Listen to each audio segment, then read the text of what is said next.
queijo é pior do que a carne. Então, só para você ter uma ideia numérica, né? A pessoa tirou a carne da dieta, o colesterol abaixa mais ou menos 14%. Tirou ovos e laticínios, abaixa 35%. Isso equivale ao uso de um remédio, de uma estatina, para baixar os níveis de colesterol. Se a gente puder passar nossa vida e a gente envelhecer sem gordura visceral acumulada, isso ajuda bastante para todas as doenças crônicas. Então hoje o pessoal está falando uma coisa muito absurda. Vou fazer uma refeição só com carne porque olha só, a glicemia não sobe. A pessoa está perdendo o benefício da insulina. A insulina é um hormônio fantástico. Tudo que ela faz é bom. Não tem uma função dela que seja ruim. Mas não é isso que a gente ouve, né? O que a gente ouve é que ela é um problema. A insulina não é. O problema é quando ela não consegue agir. Não existe queijo magro, tá? Tem queijo menos gordo, mas magro mesmo não tem. Né? Então você imagina uma ricota, por exemplo, vai ter o pessoal considera uns 55% de gordura. Sejam muitos bem-vindos a mais um episódio do Junto à Panela. E hoje o episódio, gente, tá muito especial como sempre, né? Mas é um presente de reforço, porque hoje eu recebo aqui a Juju, nossa apresentadora. Oi, gente, tudo bem? Vocês estão acostumados a ter ela aqui, ó, na cozinha, mas hoje ela vai me ajudar a conversar, bater papo com esse convidado que é mega especial. Ele é médico, ele é doutor, ele é mestre em nutrição e ele tem uma vaga experiência, gente. Ali, como a planta, como uma alimentação à base de plantas pode mudar vidas. Dr. Eric, seja muito bem-vindo ao Junto à Panela. Muito obrigado, um grande prazer. Olá a todos. Obrigado por aceitar o convite. A gente está muito ansioso, né, Juju? Nossa, eu tô tão feliz de estar aqui, acho que eu nem dormi à noite. Mas olha, eu já quero começar. Você é formado em medicina, né, médico. Em que momento, Dr. Eric, você instalou assim, eu vou estudar o poder da planta, o poder de uma alimentação à base de plantas na vida das pessoas? Isso já começou antes da medicina.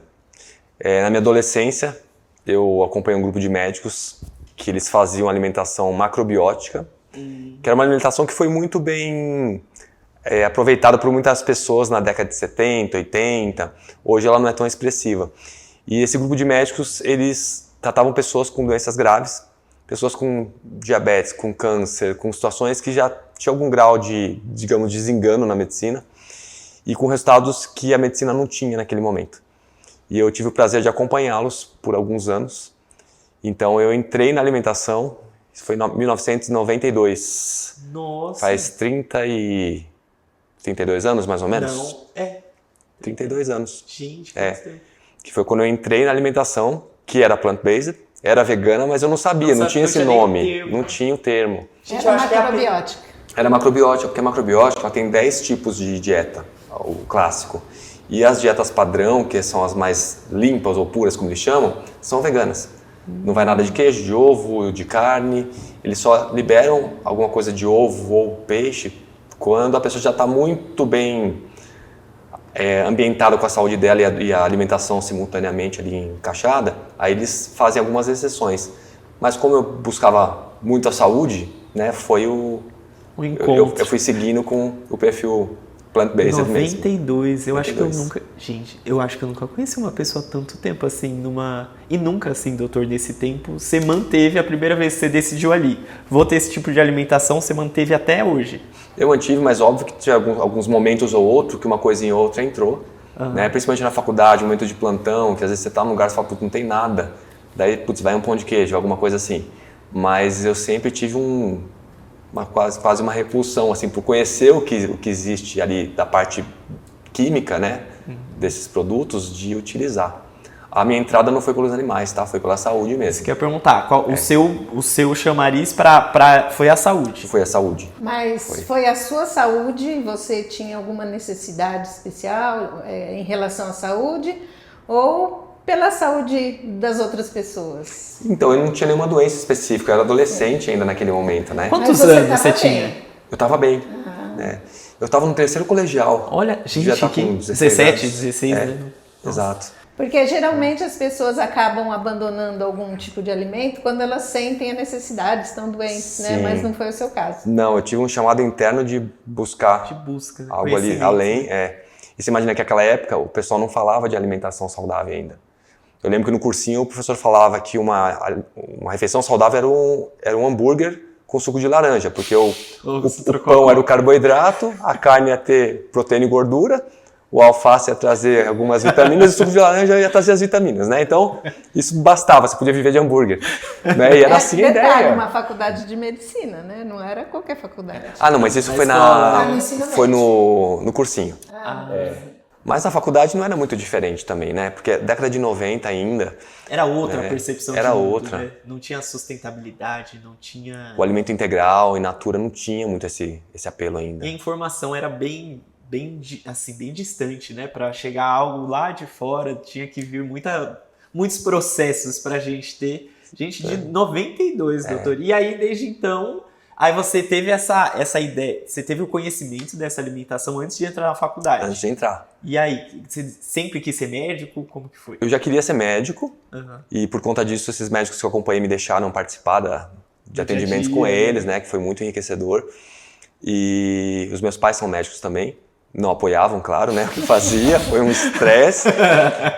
Mas isso foi muito bom, porque quando eu entrei na faculdade, eu já sabia tudo que eu ia passar. Né? Então, eu já sabia. Então, foi muito bom para eu ir buscando as informações. E daí na faculdade não chegava a nutrição na cadeira de medicina, porque não tem mesmo, né? Então, eu comprei um livro de nutrição, que era o Krause, que é um tratado de nutrição. E eu fui estudando durante toda a faculdade e encontrando as explicações que eu tinha, porque eu era atleta na época, né? Ah, praticava o quê? Eu sempre fiz arte marcial, mas quando eu entrei na faculdade, o forte estava sendo a corrida.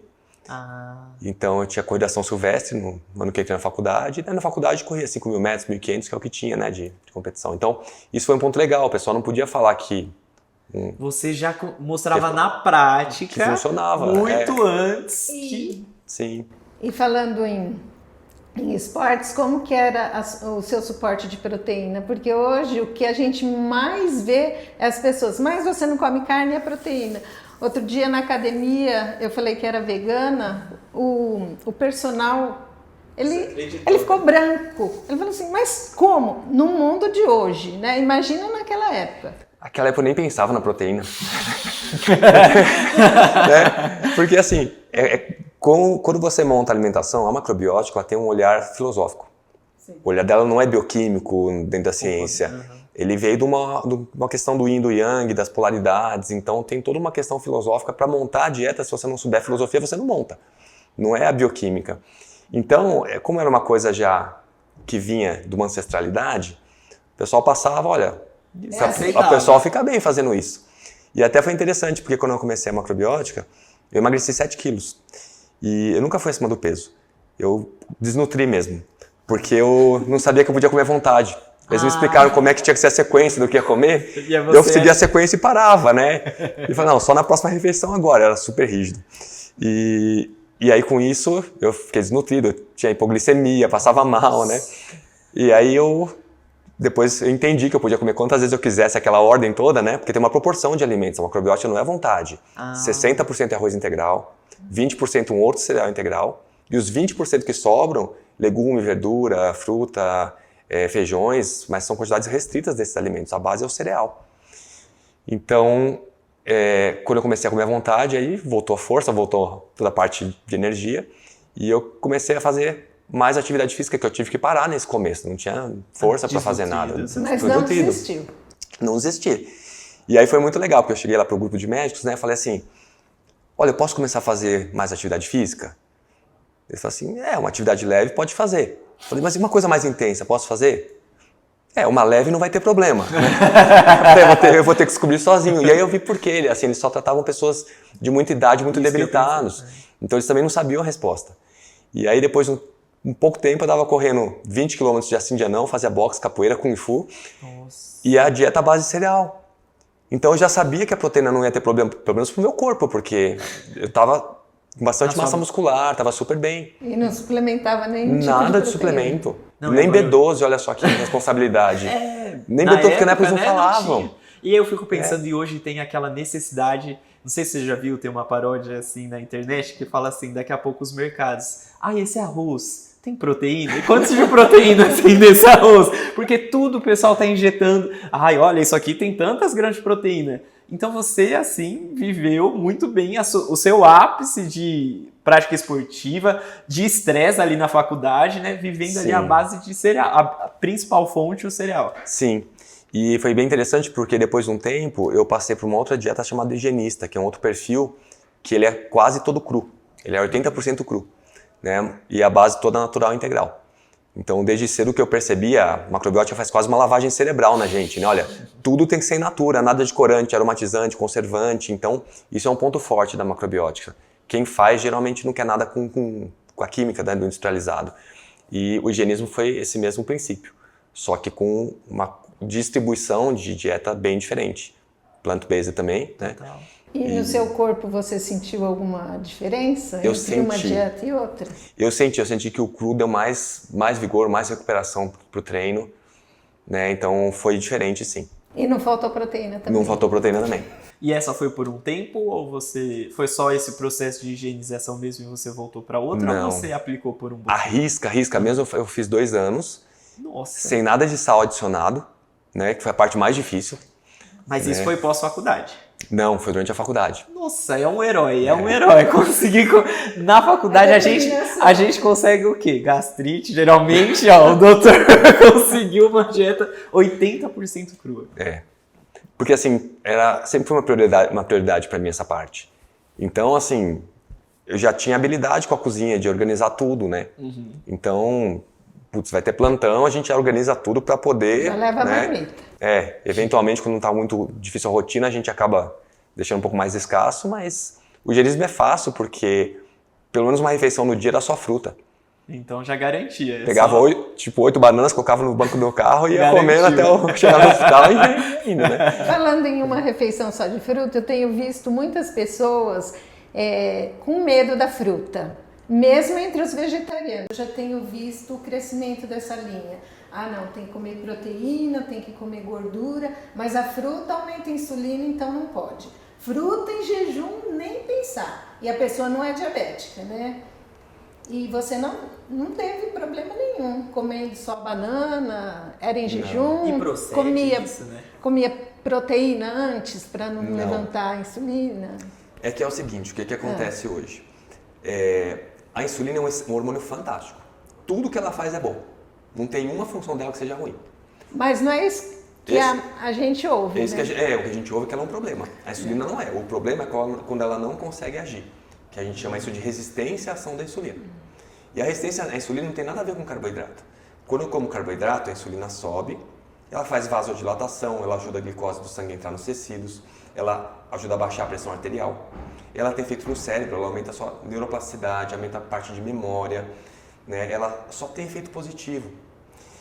Só que se eu começo a ganhar peso, ganhar gordura abdominal, começo a comer muita gordura saturada, carne, queijo, ovo, manteiga, requeijão, eu começo a ficar com as células resistentes à ação dela. Então, quando eu estou dessa forma, quando chega o carboidrato, a glicemia vai subir mais ainda. Se eu não estou resistente à insulina, quando a glicose chega no sangue, o músculo capta muito facilmente e não sobe tanto a glicose. Então, esse perfil de dieta, ele ajuda nesse controle glicêmico. Esse é um ponto muito importante do processo. Ao contrário do que a gente está vendo hoje, Exato. né? O que é ruim é fazer um pico de glicose. Isso a gente não quer. Então, quando a gente fala assim, usar um alimento de baixo índice glicêmico, ter a fibra, ter a chia, ter, de repente, uma proteína na refeição, a gente quer que não faça o pico. Isso é ruim mesmo. Mas a insulina não, a insulina é boa. Então hoje o pessoal está falando uma coisa muito absurda. Vou fazer uma refeição só com carne porque olha só, a glicemia não sobe. A pessoa está perdendo o benefício da insulina. Os vários benefícios. Os vários benefícios. Esse tema é um tema que eu gosto muito porque assim, eu estudei essa parte no meu mestrado, no meu doutorado, na pós-graduação de endócrino. É um tema que eu mais gosto assim, de estudar e é muito claro na literatura. E por que o pessoal fala tanta besteira? Porque é um tema muito difícil. Se você não estudar muito aquilo, você não entende as vias todas que estão ligadas. Só para a gente ter uma ideia, que eu acho legal ilustrar isso. 1927. Foi um dos primeiros estudos para avaliar a parte da glicemia. Olha que genial a ideia deles. Eles pegaram estudantes de medicina, dividiram em 4 grupos. Um grupo ficava 2 dias só comendo proteína. O outro grupo, 2 dias só comendo gordura. O outro grupo só comendo carboidrato, e não era carboidrato bom não. Tinha açúcar, tinha balas, tinha carboidrato ruim no meio. E o outro grupo só com água. 2 dias. 2 dias. Daí a ideia é saber quem ficava mais resistente à ação da insulina. Como é que eu descubro isso? Eu tenho que colocar a pessoa à prova. Ela vai de manhã no dia seguinte, né, na manhã do 3º dia, e toma um copo de glicose. Então você vai fazer uma curva glicêmica, você vai ver quanto que a glicose sobe no sangue dessa pessoa depois que ela tomou esse copo. Quanto mais subir, é porque mais o músculo está com dificuldade de pegar essa glicose, mas ele está resistente à insulina. A curva mais baixinha é o do açúcar, do carboidrato. A curva mais alta é da gordura, porque a gordura causa resistência à insulina. O carboidrato causa mais oscilação de glicemia, mas quem causa resistência é a gordura. E esses estudos depois eles foram ao longo das décadas, né, andando, e a gente foi vendo essas mesmas intervenções, e inclusive com diabéticos tipo 1, que é um grupo ótimo de estudar isso, porque a pessoa usa insulina. Então eu sei quanto ela precisa usar de insulina por dia para manter a glicemia controlada. E conforme você vai tirando gordura da dieta, principalmente a saturada, você começa a usar menos insulina para controlar a glicose. Eu tenho vários pacientes diabéticos tipo 1 que eles falam assim: poxa, doutor, eu fui viajar, eu comi mal, fui para Minas, né? Enfim, doce de leite, queijo, enfim. A pessoa volta com a glicemia super descontrolada, precisando usar mais insulina. Fala assim: olha, o que eu faço? 1 semana sem nada de gordura adicionada. Né? Em 1 semana já normaliza tudo, daí a pessoa volta a usar gordura de boa qualidade, gordura mais monoinsaturada e poli. Então abacate, castanhas, isso dá para usar, né? Mas não dá para ser demais também para essa questão da resistência à insulina, principalmente para quem está com uma necessidade de controle maior. E hoje em dia a gente tem visto tanta gente, né, adquirindo ali a diabetes, a crônica. O que você diria para as pessoas, assim, uma regra geral para todo mundo? Ó, quer cuidar da sua saúde? O que a gente pode fazer para evitar? Não ganhe barriga. Tá? Esse é um dos principais fatores. A gordura visceral, ela é muito ruim para esse aspecto. Até é interessante porque a pessoa fala assim: nossa, mas eu melhorei meu controle glicêmico se eu fiz uma dieta low carb, se eu fiz uma dieta paleo. Se emagreceu, se reduziu gordura abdominal, esse é um pedaço desse benefício, sim. Tá? Então isso é um ponto importante. Se a gente puder passar nossa vida e a gente envelhecer sem gordura visceral acumulada, isso ajuda bastante para todas as doenças crônicas. Mesmo porque a resistência à insulina, ela vai estar ligada com diabetes, doença cardiovascular, vários tipos de câncer, quadros demenciais. Né? Então, se a gente não arrumar essa resistência, a gente perde esse benefício da insulina que protege todas essas doenças. Então, esse é um ponto importante, gordura abdominal. Quanto mais alimento integral tiver na dieta, é importante. Então, fibra, a gente sabe que é fator... aliado. Fibra tem no vegetal e in natura, né?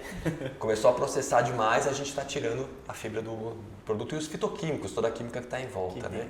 E reduzir ao máximo, e quem estiver disposto a retirar, os produtos de origem animal, né?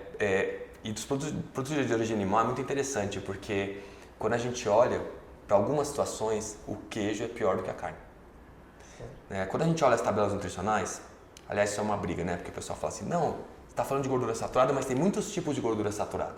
Tem gordura saturada que faz bem e tem gordura que faz mal. Tá? O que a gente ouve. Né? Do ponto de vista da bioquímica, está correto falar isso. Porque você vai ver a classificação de todas as gorduras, tem várias gorduras ali, cada uma com um nome diferente, com tamanhos diferentes, tem umas que são boas mesmo. Só que na nutrição não tem muita gordura saturada diferente. Por quê? Você compra o pacote de gordura saturada. O pacote queijo, ele vem com aquela estrutura, você não separa. Ah, eu quero aqui esse queijo com menos ácido palmítico. Não dá para tirar ali isso. Não tem como.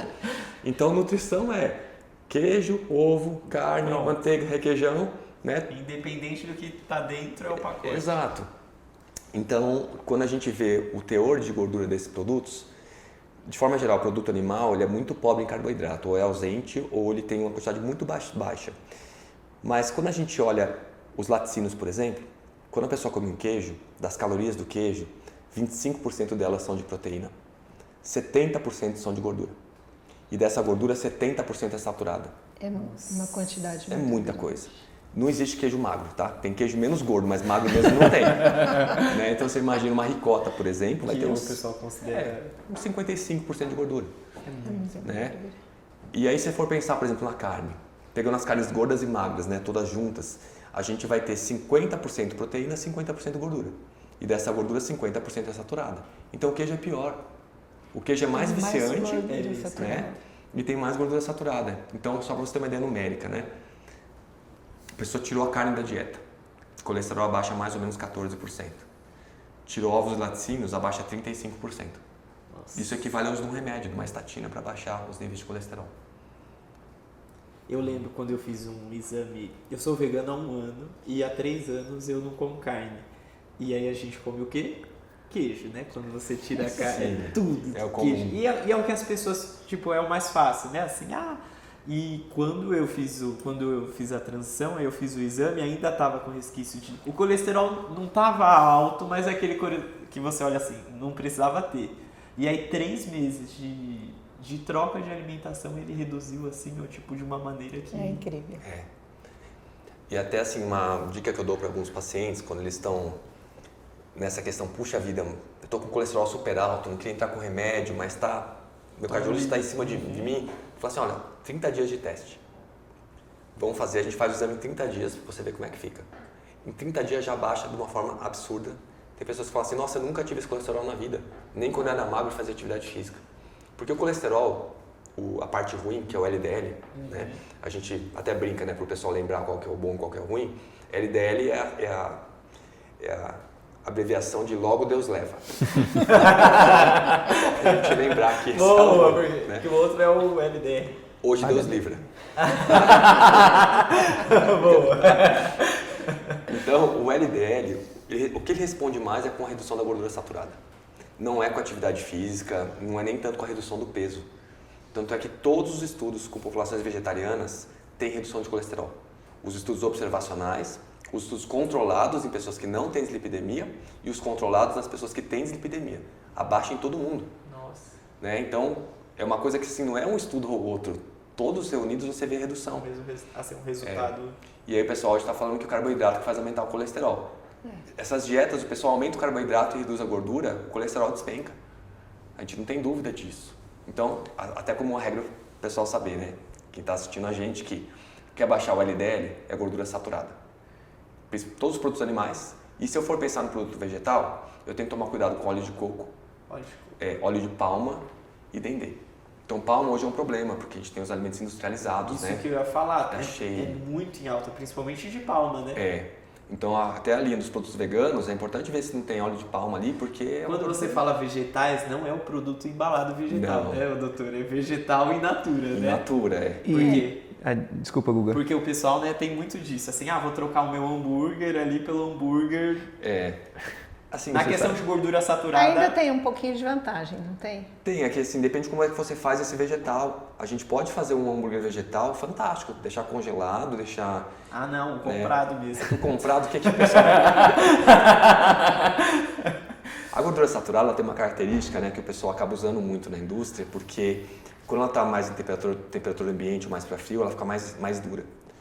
Né? Veja a manteiga.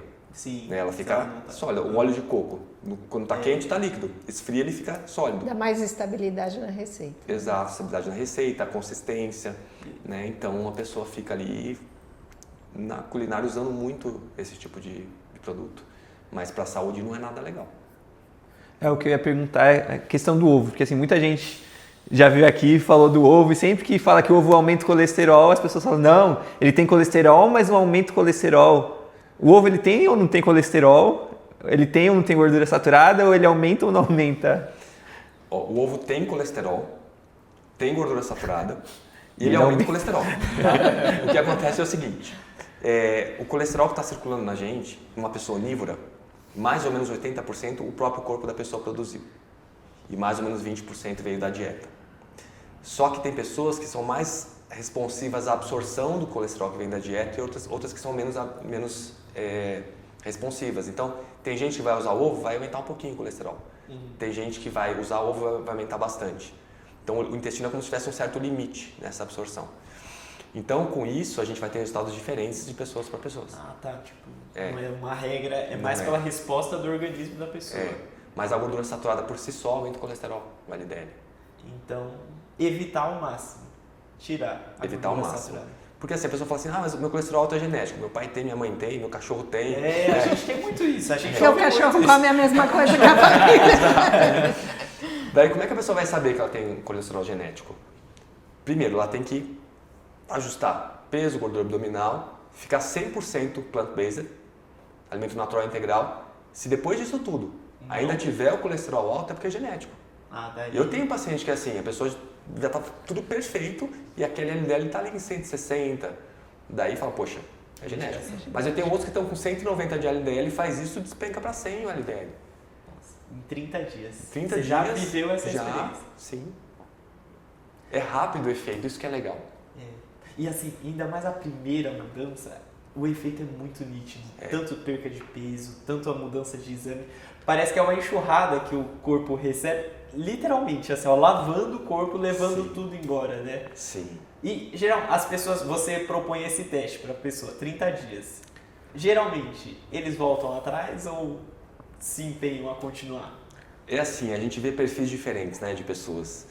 Isso que é legal da gente atender, é que a gente vê a diversidade de como as pessoas se encaixam no mundo de formas diferentes. Então, tem as pessoas que vieram, por exemplo, para um atendimento mais com a questão da ética animal, são pessoas que geralmente não voltam atrás. Tem um propósito. Já tem um propósito, só que às vezes também não estão pensando tanto na saúde.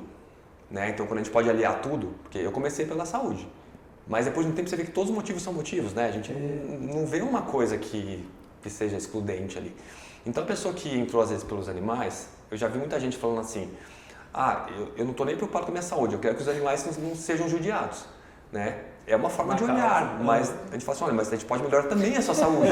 Você vai ficar uma pessoa combo. Você vai ser um cuidador melhor para os seus, né, pros bichinhos que você tá cuidando. Você vai ter mais tempo para defender eles. Mais tempo, mais energia, né, e tudo isso. Então esse é um ponto. Agora, quem vem pela saúde, a pessoa se envolve bastante com isso. Ela vê, puxa vida, teve um efeito legal. O que acontece às vezes é quando a pessoa tem uma vida social muito intensa.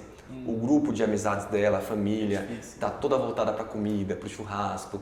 E aí tem gente que não aguenta tanta perturbação, né? Porque a gente sabe, né? Quando um vegano entra na festa, eu sou vegano, pronto, já fez a rodinha em volta de você, já acabou com a sua festa.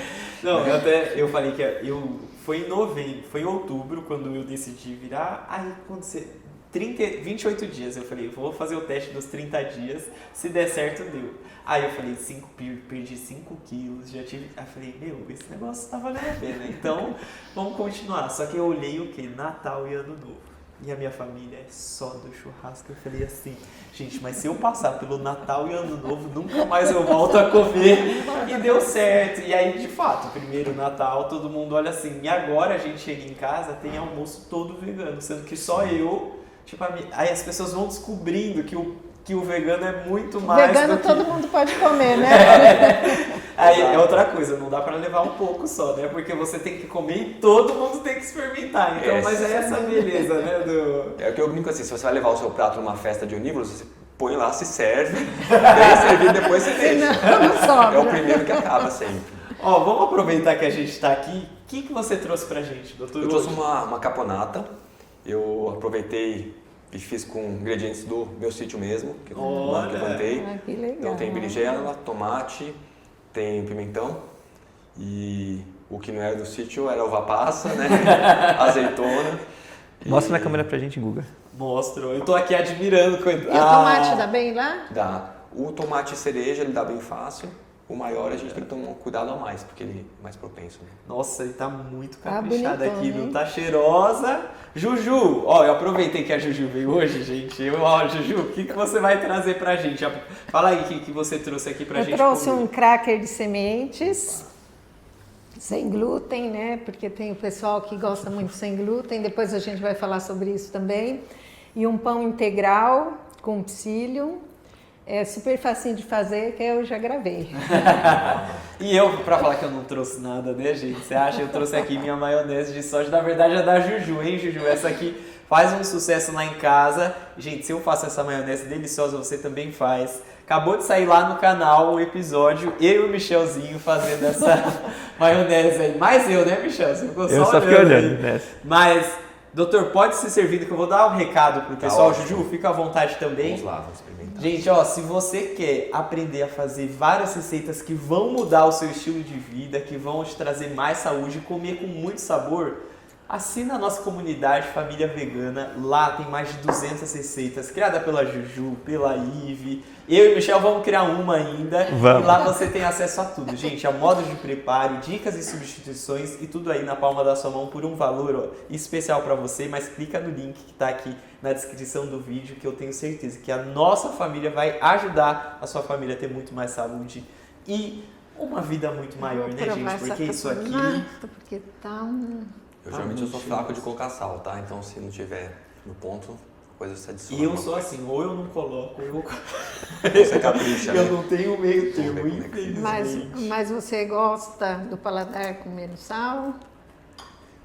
Eu prefiro com menos sal. Menos sal. É. Eu tô me educando. Mas também 92... Assim, ali depois você já estava experimentando uma dieta sem sal, né? Sim. Aí o paladar fica educado. Uma das coisas mais difíceis de fazer é tirar o sal. É, não é? Pior do que tirar carne, queijo, leite e ovos. É difícil assim? Imagina você comer um feijão sem sal, né? Na minha cabeça não desce. É muito estranho. Demorou um tempo pra acostumar. E ó, já que a gente fala pra comer, mas já começa a conversar, eu já queria emendar aqui. Quais são os hábitos que você vê, doutor, que a gente tem, população hoje em dia, que acabam desencadeando essas doenças que estão muito em alta? Assim, no modo geral, depois a gente pode falar delas, mas, por exemplo, a pressão alta, tanto a diabetes, e até eu digo assim, você acha que a depressão tem a ver com o nosso estilo de vida alimentar? Tem. A gente já falou de não ganhar barriga, né? Que são um dos pontos importantes. E é um ponto de muita preocupação, porque metade da população já passou do peso que seria um peso adequado, né, para a gente manter. Um dos grandes problemas que a gente tem hoje é que o nosso dia fica cada vez mais longo e aí para dar conta a gente vai encurtando a noite. A privação de sono é algo que bagunça com todo o metabolismo. Então assim, durante a noite inclusive é o período que o seu cérebro ele usa para limpar diversos elementos que foram produzidos que têm que ser limpos aí do cérebro. Então toda a parte de recuperação neuronal, né, tudo isso tem alteração e, só para a gente ter uma ideia da gravidade, uma noite de sono mal dormida são 2 dias de elevação de cortisol que a gente vai ter, que é um dos hormônios que a gente chama de hormônio de estresse. Né? Nossa. O cortisol abaixa a serotonina também, que é um neurotransmissor que te dá mais a sensação de alegria, de bem-estar. E a privação de sono aumenta a fome e reduz a saciedade. Então é comum a pessoa dormindo menos, ela começar a comer mais. Né? E isso vai entrando num ciclo vicioso, porque a gente vai com ganho de peso, a gente vai inflamando o corpo, o tecido adiposo produz várias substâncias que são inflamatórias, a gente chama de citocinas. Essas substâncias são dosadas, a gente vê, quando eu faço uma avaliação no consultório, eu doso, né? A gente consegue ver isso tranquilamente. E essa inflamação, ela altera a química cerebral.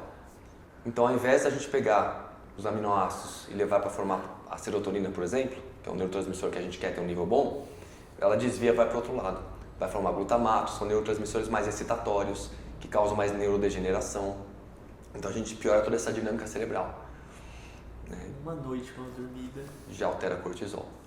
e todos os E já dá mais voracidade. É que essa inflamação, ela não é porque você dorme uma noite mal dormida que já vai Já te mudar de assim, inflamação. Né? O corpo ele já... É fácil a pessoa perceber, né? Tem muita gente que já, puxa, dorme mal, ela percebe que no dia seguinte tem vontade de comer uma coisa mais junk, mais densidade de calorias. Exatamente. Ontem eu dormi mal, eu comi hoje uma coxinha, doutor.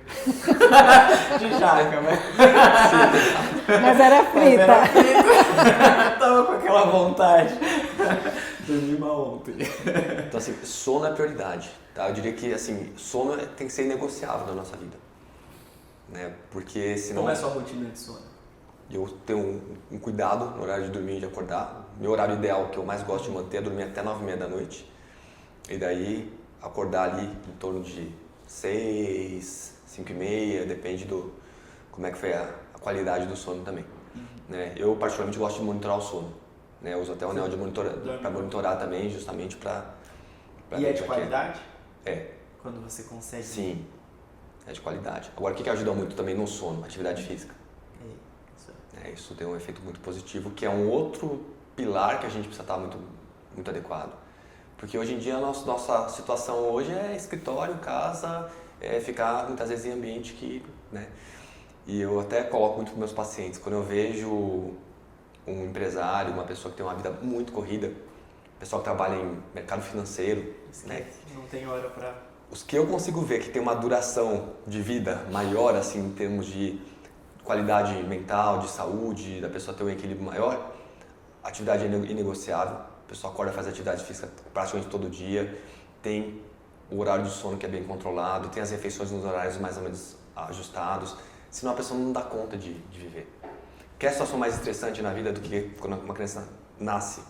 Né? A gente vê o que acontece com a mãe na privação de sono.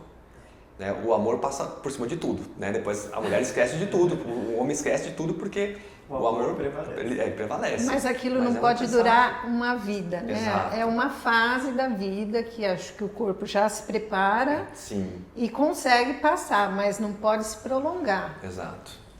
Tem pessoas que ficam num desespero mesmo quando começam a ver, puxa, mas meu filho não dorme, já passou tantos meses, passou um ano e a privação só acaba com a gente. 2 anos. 2, a minha tem 2, tá dando trabalho ainda.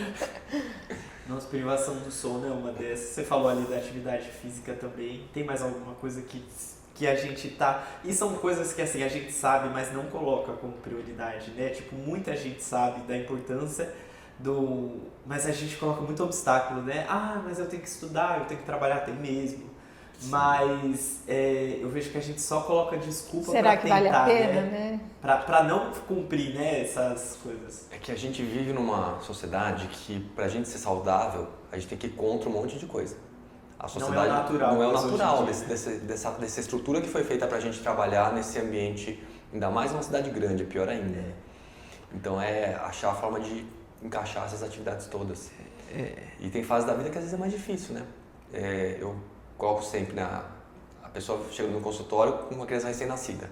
Doutor, tem que fazer atividade física? Assim, se você conseguir, tudo bem. Mas assim, primeiro tem que dormir, né? Tem que dormir, assim, não pode ser mais uma coisa na sua vida para você se preocupar, né?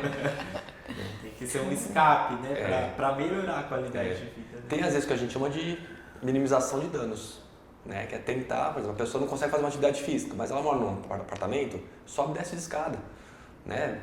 Procura nos lugares caminhar um pouco mais. Uma estação antes. Uma estação antes, então coisas que vão tentar minimizar um pouco, né? Mas todo esforço também é válido, assim, né? Eu acho que, porque é ruim também que às vezes as pessoas já querem chegar num nível que elas treinem 2 horas por dia e não começa assim, né? A gente sabe que até pegar a paixão, o gosto... Teve muitos dias, né, que você não queria levantar, não queria estar ali, mas é possível, né? É possível. E tem um aspecto muito forte da atividade física, que é uma coisa que as pessoas falam hoje, que é a famosa biogênese mitocondrial.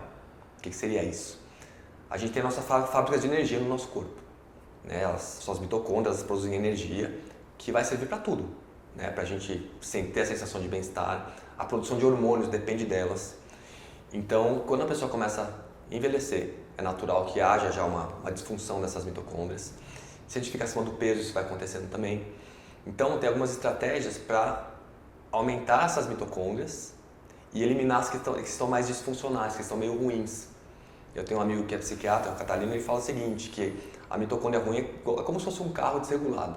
Nossa, mas isso é quase a fonte da juventude. Quase, exatamente. Exato.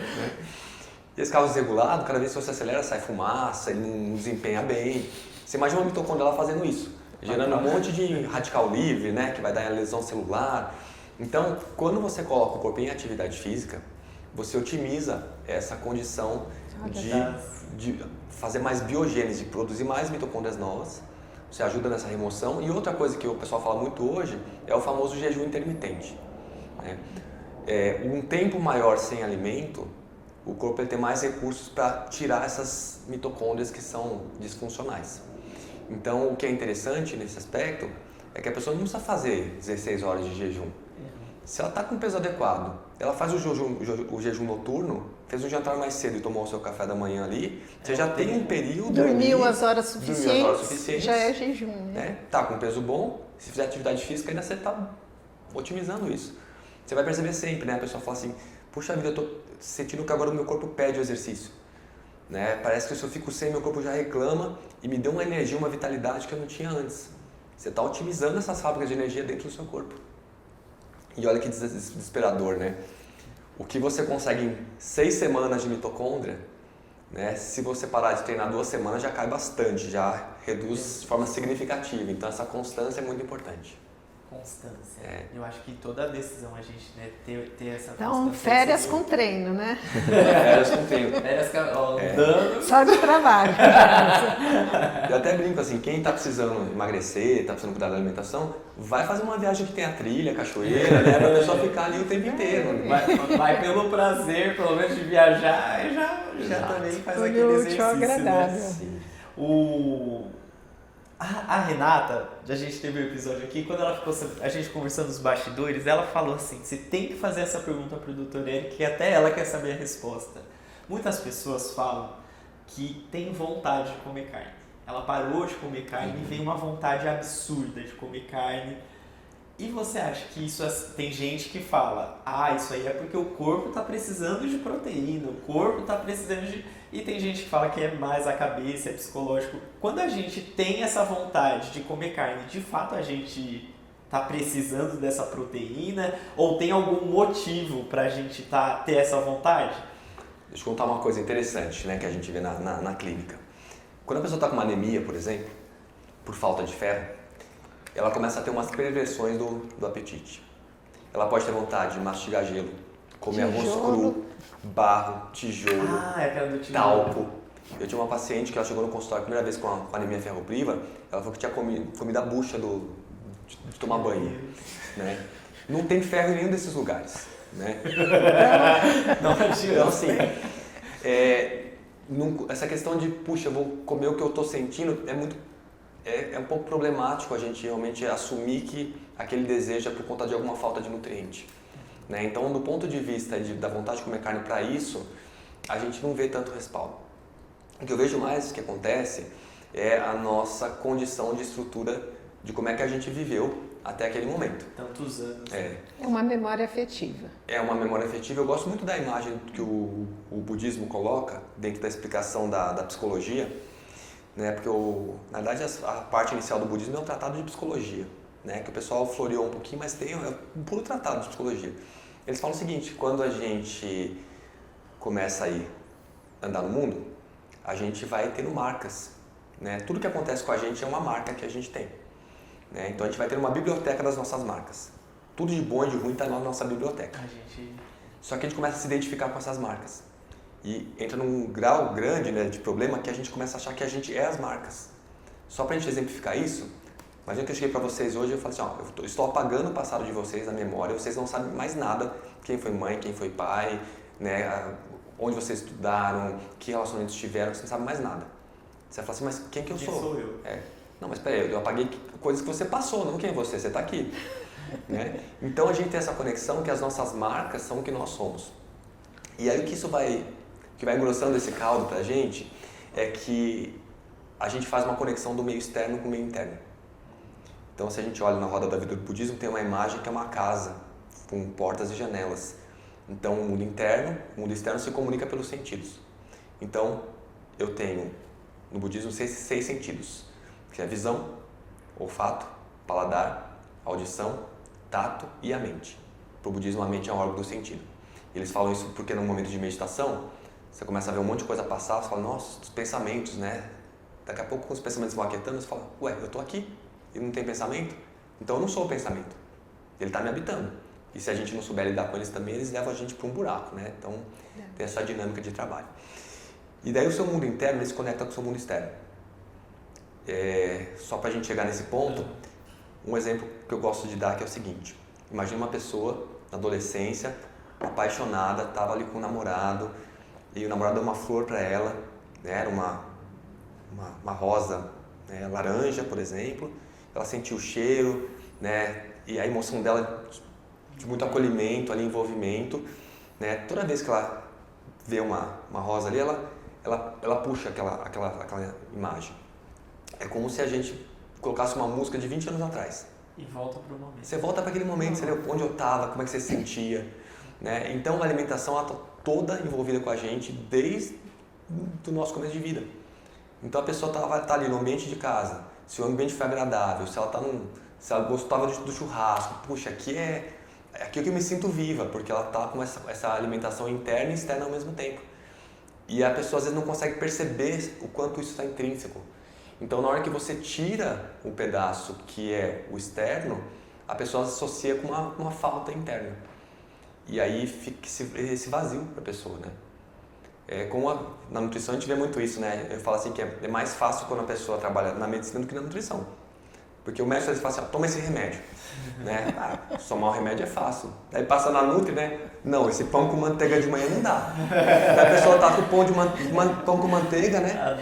Daí ela tá lá, a minha avó, né? Me abraçava de manhã, quentinho, leite quentinho, tava tudo ali tão gostosinho. Isso está grudado no pão com manteiga, não é só o pão com manteiga que ela tá tirando a afetividade que estava junto. Então esse trabalho é um trabalho conjunto do profissional e da pessoa que está fazendo essa mudança.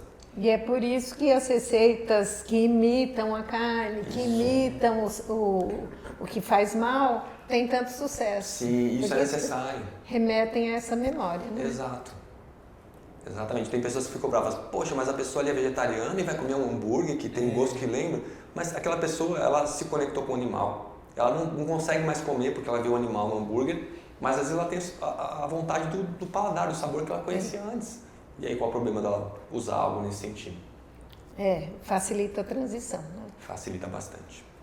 E assim, são tantos anos, né, doutor, que você está atendendo, está vendo. O que você vê hoje em dia, você fala, nossa, são outros tempos, porque com certeza a demanda tem aumentado bastante, a procura, né? Seja hype, seja missão ou propósito. E mesmo né? a informação. Errada ou certa, a gente tem a oferta de informação é muito grande. Então o paciente chega. Já? Às vezes eu não sei se o conhecimento ajudou ou atrapalhou. Como tem sido receber o pessoal que já vem assim?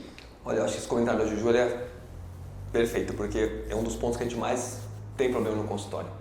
Às vezes demora mais tempo para tirar uma informação errada que a pessoa traz do que para conseguir passar coisas novas para a pessoa. Porque nas redes sociais tem uma discrepância de informação e mesmo com coisas que a literatura não tem discrepância. Se eu te falar, por exemplo, o que causa resistência à insulina, todos os artigos mostram a mesma coisa.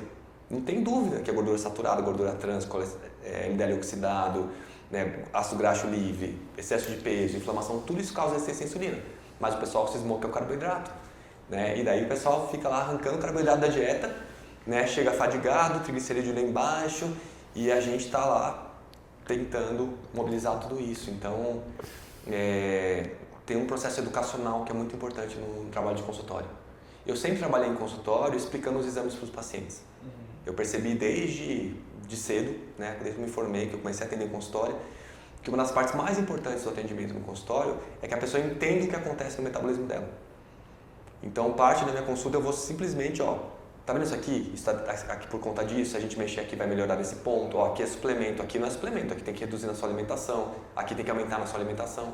Porque a gente entendendo essa parte toda, a pessoa se sente muito mais motivada em colocar a mão na massa para participar. Né? Não só tomar 12 comprimidos por dia. O exame é concreto, porque ele está vendo ali, é o resultado contra fatos não há argumento. Exato. Né? A questão nossa é a habilidade de ler as entrelinhas, né? Porque no processo que a gente aprende na faculdade, o exame tem aquela faixa de referência, acima você pensa em algumas doenças, abaixo pensa em outras doenças e o meio está normal, só que o meio está tudo errado.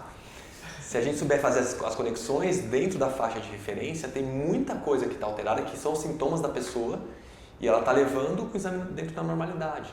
Então a gente precisa aprender a fazer essas conexões justamente para identificar. E assim, hoje em dia a gente tem lá, né, o histórico dos nossos exames, se você faz o mesmo laboratório, e agora vem verdinho, vem amarelo, vem vermelho, a pessoa acha que já leu o exame, né? Quando ela entra lá, nossa, não preciso nem passar no médico. Mas eu tenho visto que médicos também não têm esse cuidado de ver a pessoa no indivíduo, né? A gente olha ali, beleza, na referência eu tô bem, mas você sente que no meio médico também falta esse cuidado individualizado? Totalmente. Porque o trabalho individualizado, ele demanda um jeito do profissional olhar para as coisas. Então, assim, tem alguns profissionais que eles têm o alvo, que é a doença. Eu vejo muito com pacientes oncológicos. A pessoa fala assim, poxa, eu passo, meu oncologista é ótimo, mas assim, tá o câncer de um lado e ele do outro e parece que eu nem tô no meio, né? Parece que eu não tô no meio, eu tô, né, bombardeado ali sem suporte nenhum, como tem outros também que são excelentes, né? Que estão ali realmente com um cuidado fantástico com a pessoa. Isso é muito do profissional, isso é muito de como a gente lida com a gente, com a nossa vida e com como a gente olha pro mundo. E é algo que não é ensinado, né? Tipo assim, na faculdade. A gente às vezes tem um outro professor que dá alguns exemplos da conduta, que a gente vê, esse professor aqui é diferenciado. Eu tenho muito a imagem, né, quando eu falo disso, fui fazer um estágio na faculdade no Hospital Emílio Ribas, e com a parte de HIV, né, enfim, e tinha os pacientes internados muito mal, e tinham moradores de rua, pessoal assim, realmente que estava assim, no fim, e tinha um professor, ele era de um grau de respeito com o paciente. Ele chegava no quarto, dá licença, me permite entrar, né? Assim, eu precisava ver o abdômen da senhora, a senhora permite que eu veja o abdômen? Então ele tinha todo esse cuidado, que é um cuidado básico. Respeito. É um respeito. Um ser humano. Um ser humano. Assim, até lembrei agora, estava fazendo uma pós de endócrino, e daí a gente foi fazer atendimento numa sala, eu e outro colega. E daí a gente inverte, né? Olha, você atende primeiro, né? Depois o outro atende, né? Conforme vem os pacientes. Daí quando terminou o atendimento, que eu atendi primeiro, ele falou assim, você atende há bastante tempo já? Eu falei assim, já faz um bom tempo que eu atendo no consultório. Não, porque eu vi que você faz umas coisas diferentes, né? Eu falei, o que foi diferente? Não, eu vi que o paciente chegou, você convidou para entrar na sala, você cumprimentou a pessoa, você explicou... Você olhou no olho da pessoa. Você anotou atrás, né? Como é que ele tem que fazer as coisas, né? Eu falei assim, poxa, mas isso é só educação, não tem nenhuma técnica para isso, né? Mas é assim, a gente que passa, a gente sabe que infelizmente parece um descaso, sabe? Tipo, a pessoa fez a medicina pelo sonho e ela deu check no sonho dela. Sim. E o sonho que eu acho que seria cuidar das pessoas nunca teve. E aí a gente sente, né? Por isso que muita gente não volta em médico, ele não sente essa vontade. Sim. Eu acho que ter um tratamento diferenciado faz aquilo que você falou, a pessoa participar da transformação da vida dela. E o Gui tem um ponto que assim, eu vejo muito que acontece com o pessoal que vem fazer a minha formação, né, nos cursos, porque a pessoa, ela fala assim, não aguento mais essa medicina desse jeito, né? Eu quero uma coisa que me faça entender a pessoa de forma mais global, para eu poder de fato ajudar a pessoa a melhorar, né? Não quero ficar estudando gelo, porque hoje se a gente for ver pronto-socorro, né, trabalhando de pronto-socorro, dando plantão, começo de carreira, a gente faz isso, né? Chega uma hora que você fica muito desanimado. Você vê ali, tinha um lugar que eu trabalhava, em 4 médicos, cada um atendia 200 pessoas por dia, né? Chegava as pessoas ali, o que você consegue dar de suporte para elas?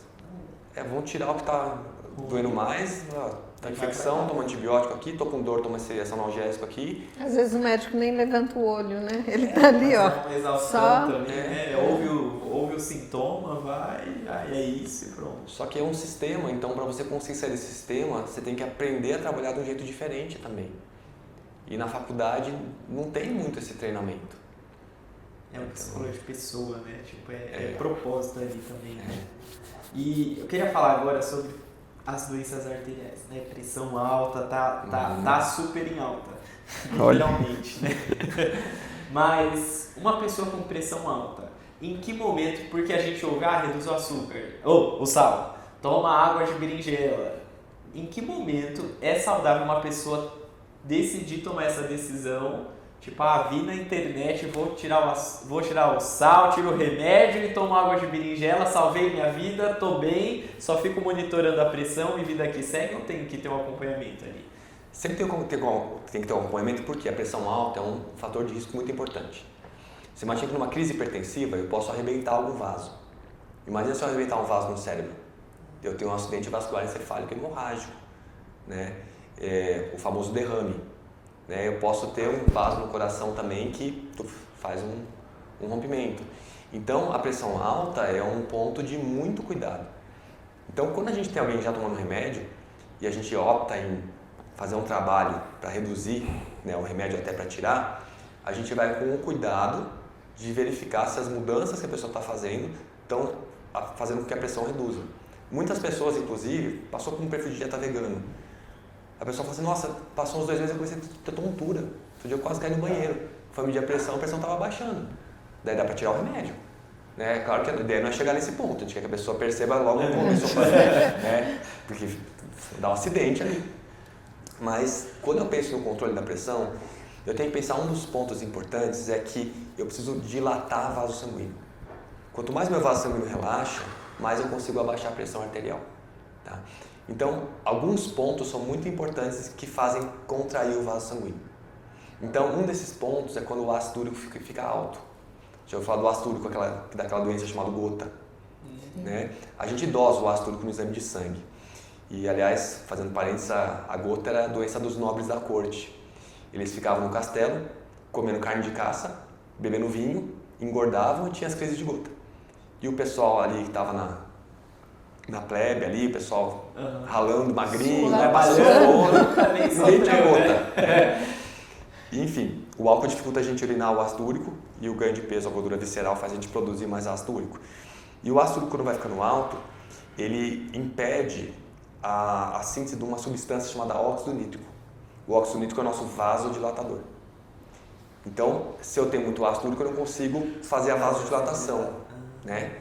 Então, aqui a gente já vê que o emagrecimento, a redução do álcool, né, são fatores que a gente vai ajudar a baixar o ácido úrico. E se a gente não consegue para essas vias, tem medicamento que faz isso, né, para ajudar na vasodilatação.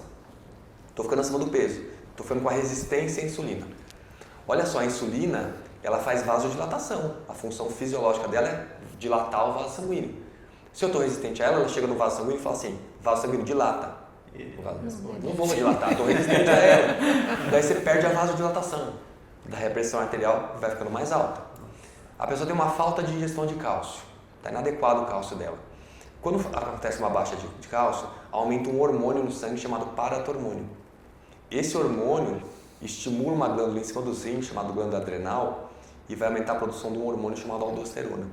Esse hormônio não deixa você urinar o sódio direito, então o sódio volta para o sangue, a água volta junto e tem um efeito ali de vasoconstrição e aí sobe a pressão arterial. Um fato muito conhecido que a gente tem hoje na medicina é na gestação. Uma gestante com deficiência de cálcio tem muito mais risco de hipertensão gestacional. É por conta desse hormônio. E assim, tá ficando cada vez mais comum, né? Sim, hipertensão gestacional. A gente vê muito. Sim. Veja um outro fator que está associado a isso. Quando a pessoa tem, por exemplo, um quadro de liberação maior de adrenalina. Dormiu mal, está estressado, a vida está difícil. A adrenalina é um hormônio vasoconstritor. Ele contrai o vaso sanguíneo e ajuda a subir. Você viu que a pessoa fala assim, nossa, eu tive uma crise de nervosismo e a pressão foi lá para as alturas. Né? Contraiu o vaso sanguíneo. Né? E um dos fatores que faz muito isso é o colesterol oxidado. O que é isso? O LDL oxidado. Os livros até falam, os artigos LDL-OX, né, de oxidado. Quando o colesterol está circulando na gente, se a gente está com uma dieta ruim, a gente está todo inflamado, esse LDL vai oxidando. E ele aumenta a resistência à insulina.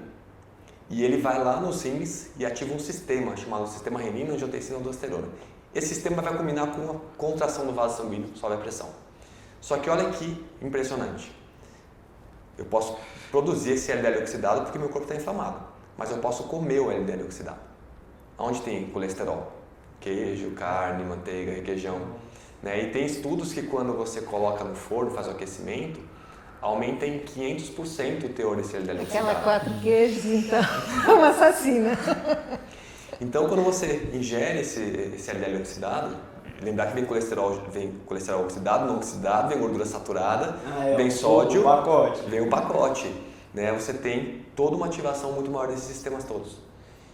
Então, pra gente, um ponto muito importante nesse controle não é só usar o medicamento e reduzir o sal. Eu tenho que ver todos esses fatores que eu tenho que ir tirando, reduzindo, para que a pressão arterial possa responder e o vaso sanguíneo dilatar. Eu tenho pacientes, por exemplo, que têm quadro de hipertensão desde muito jovem. É chamado às vezes de hipertensão essencial. Virou a pessoa do avesso, não achou nada, vai ficar com remédio para segurar a pressão. Essa pessoa, acredita?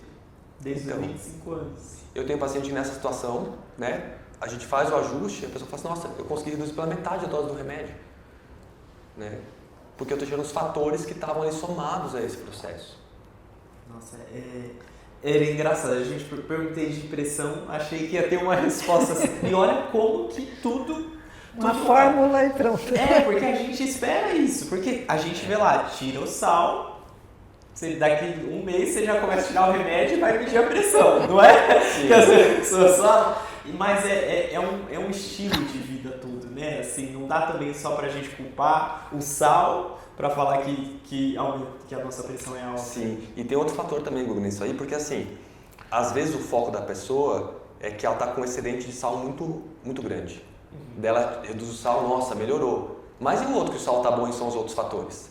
Daí se eu não mexer nos outros fatores, por mais que ela tire o sal, não vai mudar nada. Então pode ser o sal se ele estiver em excesso. Pode. Agora veja, esses hormônios que a gente falou que alteram, né?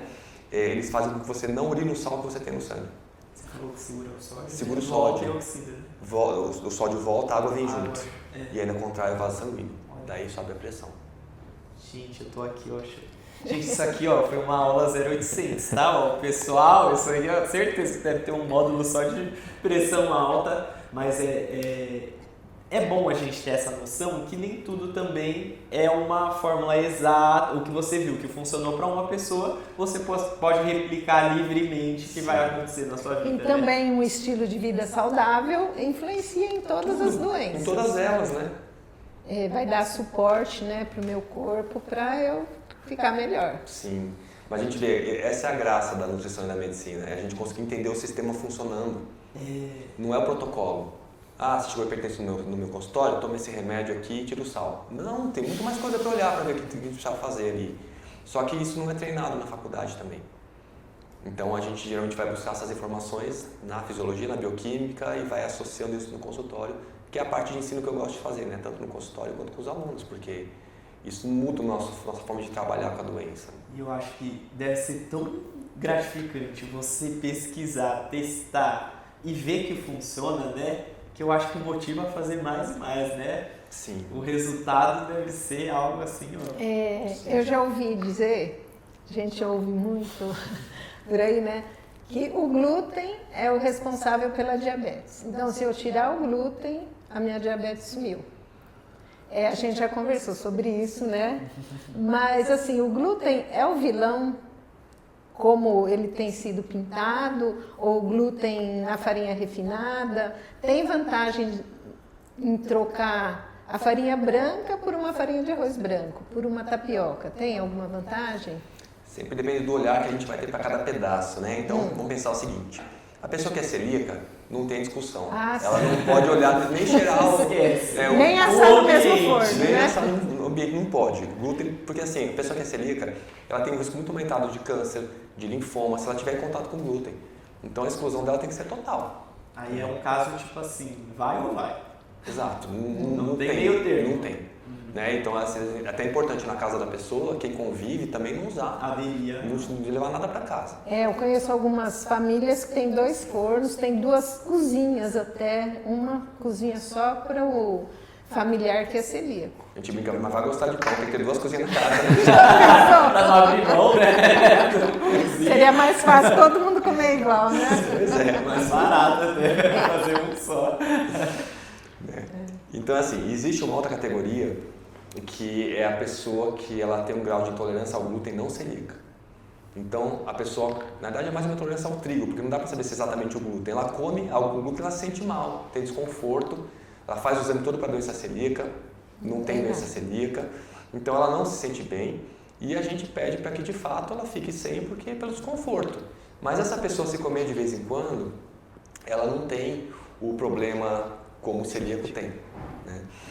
O que a gente vê de mais problemático no glúten é quando a pessoa ela não é celíaca, ela passa por um processo de inflamação, o intestino está mais permeável e aí o glúten entra, às vezes, na corrente sanguínea e existe uma célula no nosso organismo chamada célula apresentadora de antígeno.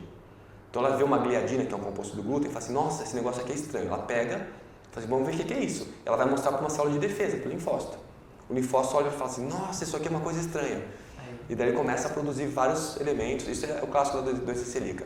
Só que a comunicação entre essa célula que apresenta essa substância e a célula de defesa é feita por um antígeno de histocompatibilidade, como a gente chama. A gente pode dosar isso, chama HLA. Quem tem esse elemento genético, um dia pode virar a ser celíaco.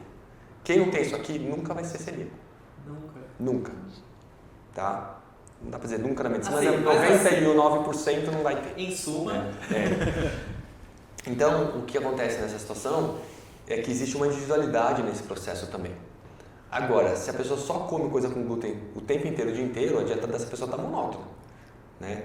E um dos pontos de muito cuidado para a gente é manter a qualidade do intestino, né?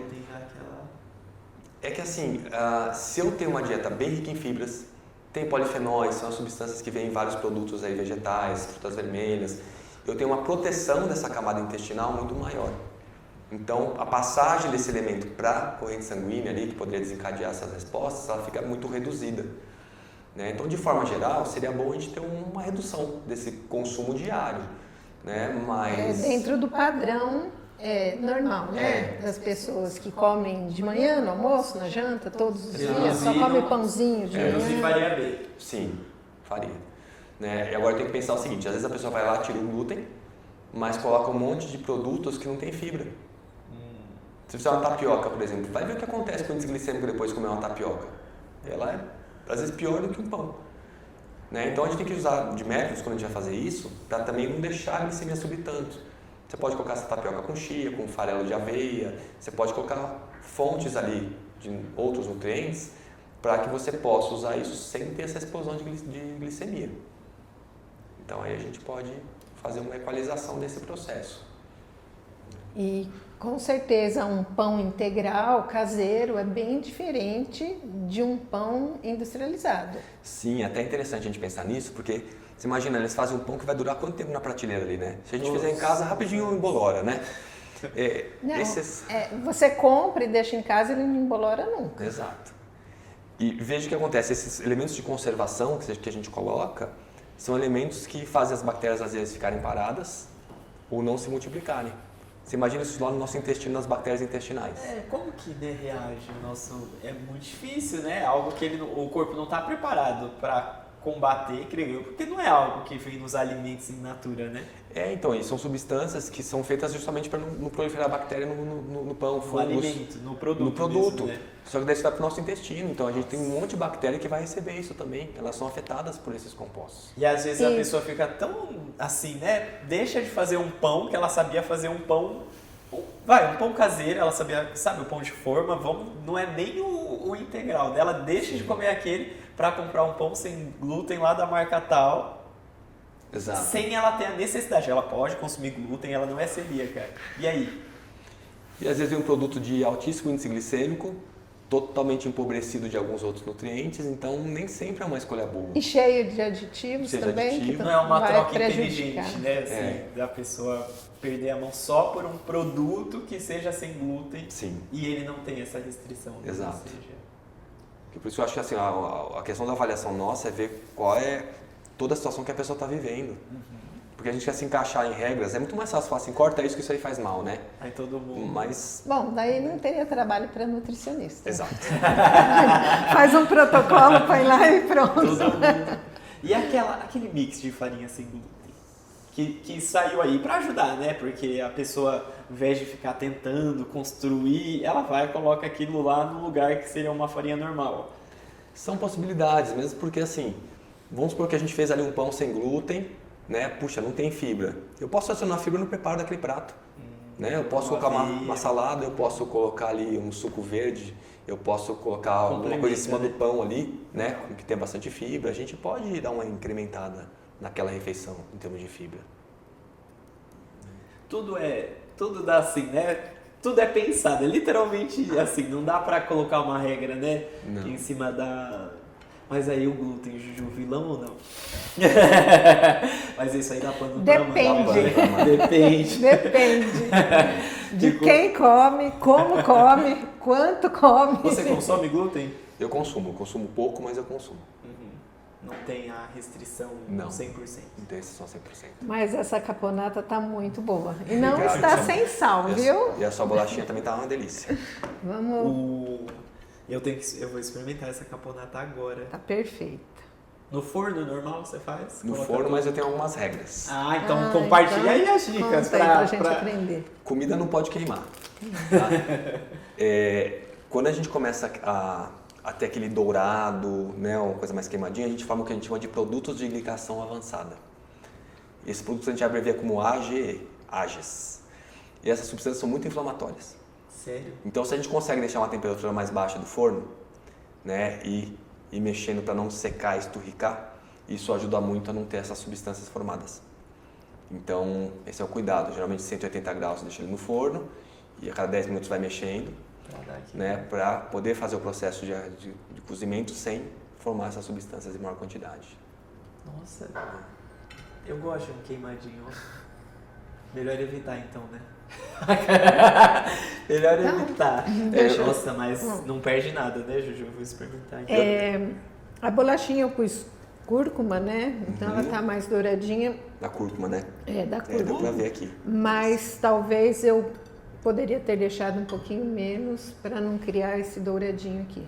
É uma possibilidade. Já vai começar a mudar de cor já. Aí eu desligo e deixo no forno, porque eu deixo secando no forno, pra poder né? terminar de secar. Então eu posso desligar. Ela, assim, quase não tem nada, porque a linhaça que é dourada, né? Eu tomei esse cuidado, mas talvez um pouquinho menos. Mas a gente tá vendo que não tá queimada, não. É mais a cor que deu uma amarelinha da cúrcuma. Uma realçada, né? Mas isso eu tô aprendendo hoje. É legal, né? Eu Muito acho que a bom. troca é... Então um dia eu fui fazer a sua, sabe a bolachinha de água e sal aqui no canal? E aí elas falaram, ó, abre bem pra assar todas, né? Aí você acha, né? Vai abrindo aí queimou, umas queimaram, outras não chegaram, mas essa eu joguei fora. A mais fininha queima mais rápido, né? Essa história do queimadinho, eu sempre falo assim, não fui eu que inventei isso, eu só tô trazendo a informação. Mas bastante gente gosta, né? De uma crostinha assim, Gosta. né? Um queimadinho.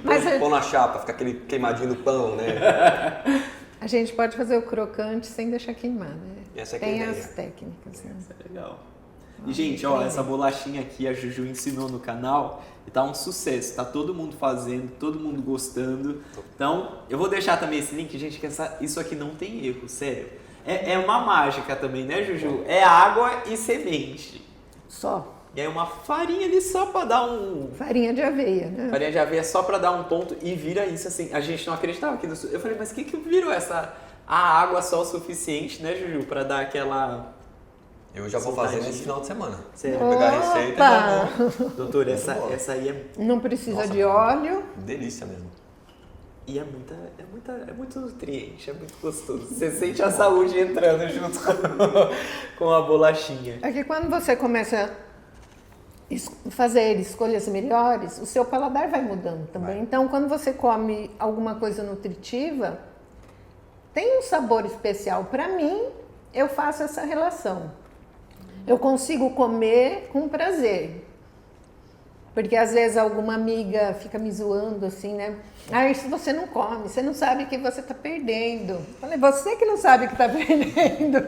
Mas é engraçado isso, né? Porque assim, a pessoa foi onívora a vida inteira, daí se tornou vegana. A pessoa falando, se não come carne, você não sabe que tá perdendo. Não, mas eu comi 40, 50 anos da minha vida. Eu sei bem o que Você é eu tô muito bem, né? perdendo. Ou quando na nutrição acontece muito isso, né? Você vai tirar o pão com manteiga da pessoa. Daí você passou 10 opções pra pessoa. Ela volta assim, ai, eu enjoei. A pessoa come pão com manteiga a vida inteira, só pão com manteiga, ela nunca enjoa. Leite. 10 opções são poucas, né? Exato. Não, mas é uma coisa que a gente não pode reclamar, né? Quando você se torna numa alimentação à base de plantas, a variedade. Aí que eu vejo que quem não tem variedade é onívoro. Tipo, tem de ter a carne ali todos os Só dias. come. A gente tem uma... Assim, é muito. E os modos de preparar a carne ali você consegue mudar o corte, mudar talvez um negocinho ou outro. Mas a lentilha vira mortadela, vira focaccia, vira pão. E é uma... eu acho que, gente, você que tá perdendo, assim, ó. Sim. Acho que variedade. Inclusive, eu lembro uma das primeiras vezes que eu fui na casa da Juju, o quadro ficava lá, né? Na sua porta. O quadro estava na minha cozinha. O Dr. Érico tem um quadro, né? Mostrando a infinidade de grãos e verduras e legumes. E eu falei, eu fiquei um tempão olhando assim. Nunca que eu via tanta variedade num lugar só. É legal, né? Ter essa visão, tanta de coisa que a gente tem à mão, né? Você sabe como é que esse quadro surgiu? Não sei. Não? Eu fiz algumas formações de yoga, né? Quando eu estava no final da faculdade. E um dia eu estava fazendo uma meditação em casa e de repente ele apareceu pronto na minha frente. E daí tem um amigão que é fotógrafo, né, o Tomás Velo. Hoje ele mora na Holanda. Eu falei assim, foi 2006 isso. Eu falei assim, vamos fazer? Ele, vamos. A gente saiu pelas ruas de São Paulo comprando todos os alimentos que a gente foi. Todas as fotos vocês que fizeram? Sim, levamos pro estúdio e ele fotografando, a gente arrumando e fotografando. Ele é designer também, então a gente já montou, diagramamos tudo. E é assim que ele surgiu. E faz sucesso, né? Você vende até hoje ou parou? Não, a gente vende até hoje. Eu fui num restaurante em Mogi, que tem esse quadro maior do que o seu lá do escritório, que eles imprimiram, sei lá, em casa. É quase o tamanho dessa parede aqui, assim, ó, gigante. E eu lembro que eles falaram assim, não, a gente quer um tanto por tanto. Eu falei, nossa, mas a gente não tem. Não, mas dá um jeito. Daí a gente foca a gráfica e eles fizeram. Você que mandou? Que providenciou, que a gente legal. providenciou pra eles. Ah, que legal. Eu tenho. E deixa eu fazer uma pergunta sobre a vida no campo. O doutor mudou para lá e tal. Essa mudança é por causa de algum benefício ou é só porque você consegue aplicar os outros princípios melhor? Por exemplo, assim, lá eu consigo comer melhor, consigo dormir melhor, consigo, sei lá, respirar melhor? Ou tem algum benefício de estar fora da cidade? É assim, eu já tinha um desejo de estar fora, né, de São Paulo. Uhum. Porque, assim, a densidade da cidade é algo que a gente sente o desgaste que é. Né? Trânsito, risco de assalto, semáforo, a gente sempre está numa situação de mais tensão. E no campo tem essa questão muito mais agradável, né, do entorno e permite também a gente praticar outras coisas, né? Então, o próprio cultivo da horta, né, a condição é muito mais liberdade, né? É um ambiente mais aconchegante nesse aspecto. Então hoje, na verdade, quem me jogou no sítio foi a pandemia, né? Porque aí foi permitido o atendimento online, porque antes não Mudou podia. A medicina, né? Daí com atendimento online ficou ótimo, daí fui pra lá Uma e... internet. Atende de Não lá. volta mais. De lá, a questão que não dá pra ter uma internet, tem que ter umas 2 ou 3 na área rural, porque... E os benefícios inúmeros para você? Eu achei que pra mim mudou bastante. Muito mais conforto, tranquilidade. Voltaria pra cidade grande? Agora, olhando a sua situação. Eu tô louco pra voltar pro sítio depois de sair da cidade, Um dia Daqui já às 4 horas da cidade já já tá. peguei muito trânsito aqui, né, hoje, não. Mas é uma qualidade de vida, né, totalmente... É. E plantar, você teve acesso, né, a uma alimentação bem cedo, uma alimentação saudável à base de plantas bem cedo. Você tinha essa vontade de plantar? Tinha. Você mesmo que planta? Tem alguém que te ajuda? Sim, tem um pessoal que ajuda na manutenção, mas eu gosto de plantar mesmo. E tem uma horta bem legal. Não, olha, berinjela, tomate, tudo de lá. Pimentão também. Pimentão, né? olha. E tem umas 70 bananeiras, né? Mas lá é um lugar que eu associei a algo importante, porque o que acontece? A minha ideia de ir para o sítio inicialmente foi construir um espaço de estudo para os meus alunos. Então lá eu tenho a sala de aula e eu tenho o alojamento para que os alunos em cursos possam ficar hospedados lá dentro. Então eu tenho a minha casa e o lugar que o pessoal vai para estudo. Então eu juntei tudo no mesmo ambiente. Né? Uniu o útil ao agradável. Exato. Imagino que as experiências são transformadoras, porque tem uma grande amiga, Kátia Portela, que ela é arquiteta, mas ela quer assumir a cozinha lá pra gente. E ela faz tudo vegano, né? E o pessoal faz a imersão lá e todas as refeições que a gente serve é tudo plant-based. E são experiências muito legais. E às vezes a pessoa que vai não é vegetariana, ela é onívora. Ela fala assim, nossa, não imaginei que eu podia ficar tão bem aqui esses dias. Né? Fiquei leve, o sono foi melhor. E esse ambiente de integração é muito legal, porque você poder aprender nutrição, medicina. Né? A nossa sala de aula lá tem uma parede toda de vidro, dá pro lago, pra mata. Então, assim, a pessoa está integrada com a natureza. E é um ambiente de ensino que fica diferente, né? Fica gostoso, fica mais integrado mesmo na troca. Eu acho que a experiência deve ser única, assim, né? A pessoa deve ver na prática também, não é só ali, né? Ouvindo e consegue... O aprendizado é muito melhor, Sim. com certeza. Sim. E essa questão, eu queria saber, assim, da sua alimentação. Tem algo, a Juju até a gente estava conversando, tem algo que é indispensável Que na sua você não dieta, abre assim, mão? que não abre mão. Você fala, ó, Isso eu consumo sempre, todos os dias. Olha, eu tenho uma alimentação que, pro perfil das pessoas, ela é simples, né? Porque eu aprendi o alimento in natura. Então, não preciso de Pra grandes quem comeu sem sofisticações. sal. Pra quem comeu sem sal, né? Hoje, né? Então, assim, fruta é algo que realmente eu gosto muito. É algo que não passa o dia sem. A chia eu uso bastante também, né? Por conta aí de ômega 3, porque ela é prática de misturar com algumas coisas. Difícil pensar, porque assim, sempre tem a leguminosa, sempre tem o cereal integral, né? Então as folhas todas que eu tenho na horta lá, aí é outra. Dá pra comer sem aquele mal-estar, será que tá cheio de agrotóxico aqui? Agora podia fazer uma batalha, né? Porque eu pensei aqui, chia ou linhaça? Eu recomendo mais a chia, tá? Por quê? Por quê? Por conta do cálcio. Porque a chia tem mais cálcio que a linhaça. E ela é mais prática, né? Ela é mais delicada. Então, eu posso fazer alguma coisa, colocar ela de molho e rapidamente, ali 10 minutinhos, ela já está numa consistência que você consegue comer direto, né? A linhaça já é um pouquinho mais... Triturar, né? Outra coisa, se eu comer a linhaça, como eu estou comendo aqui nesse biscoitinho inteira, eu não vou ter ômega 3, ou vou? Então, se a gente não conseguir quebrar Se e não ela a sair chia- inteira, daí a Não vou gente... ter, né? E com a chia o corpo consegue absorver o ômega 3? Sim, porque ela é mais delicadinha, você vê que ela vai ficando até maior e ela, com o suco digestivo, ela se dissolve mais facilmente. Então, fica O um pouco pessoal mais tava fácil. até, quando a gente fez essa receita, mas a linhaça aí não vai adiantar pra nada, o pessoal tava Não, falando. para o ômega 3, mas para os outros nutrientes, ou pelo menos para fazer uma faxina lá dentro. ela Não, pra serve. faxina é ótimo. Não, Aí se a tranquilo. pessoa quer ômega 3, então bota a chia. E aí ela vai. O cuidado só é que assim, o ômega 3 ele é mais sensível ao Pode aquecimento. aquecer. Ele já com uns 80 graus, assim, ele já começa a degradar um pouquinho. E se O triturar azeite também, ela oxida, não oxida ou não? oxida também. Então não Aí adiantaria não Triturar adianta, triturar. na gente, hora, né? nessa Teria que comer na hora, Na hora. Você comprar farinha de linhaça, não vai ter É. mais ômega 3. Bate na hora e já joga ali. Né? Então, ó, gente, essa bolachinha não vai ser de ômega 3, ela é bolachinha de semente. O pessoal também quer tudo na bolacha, né?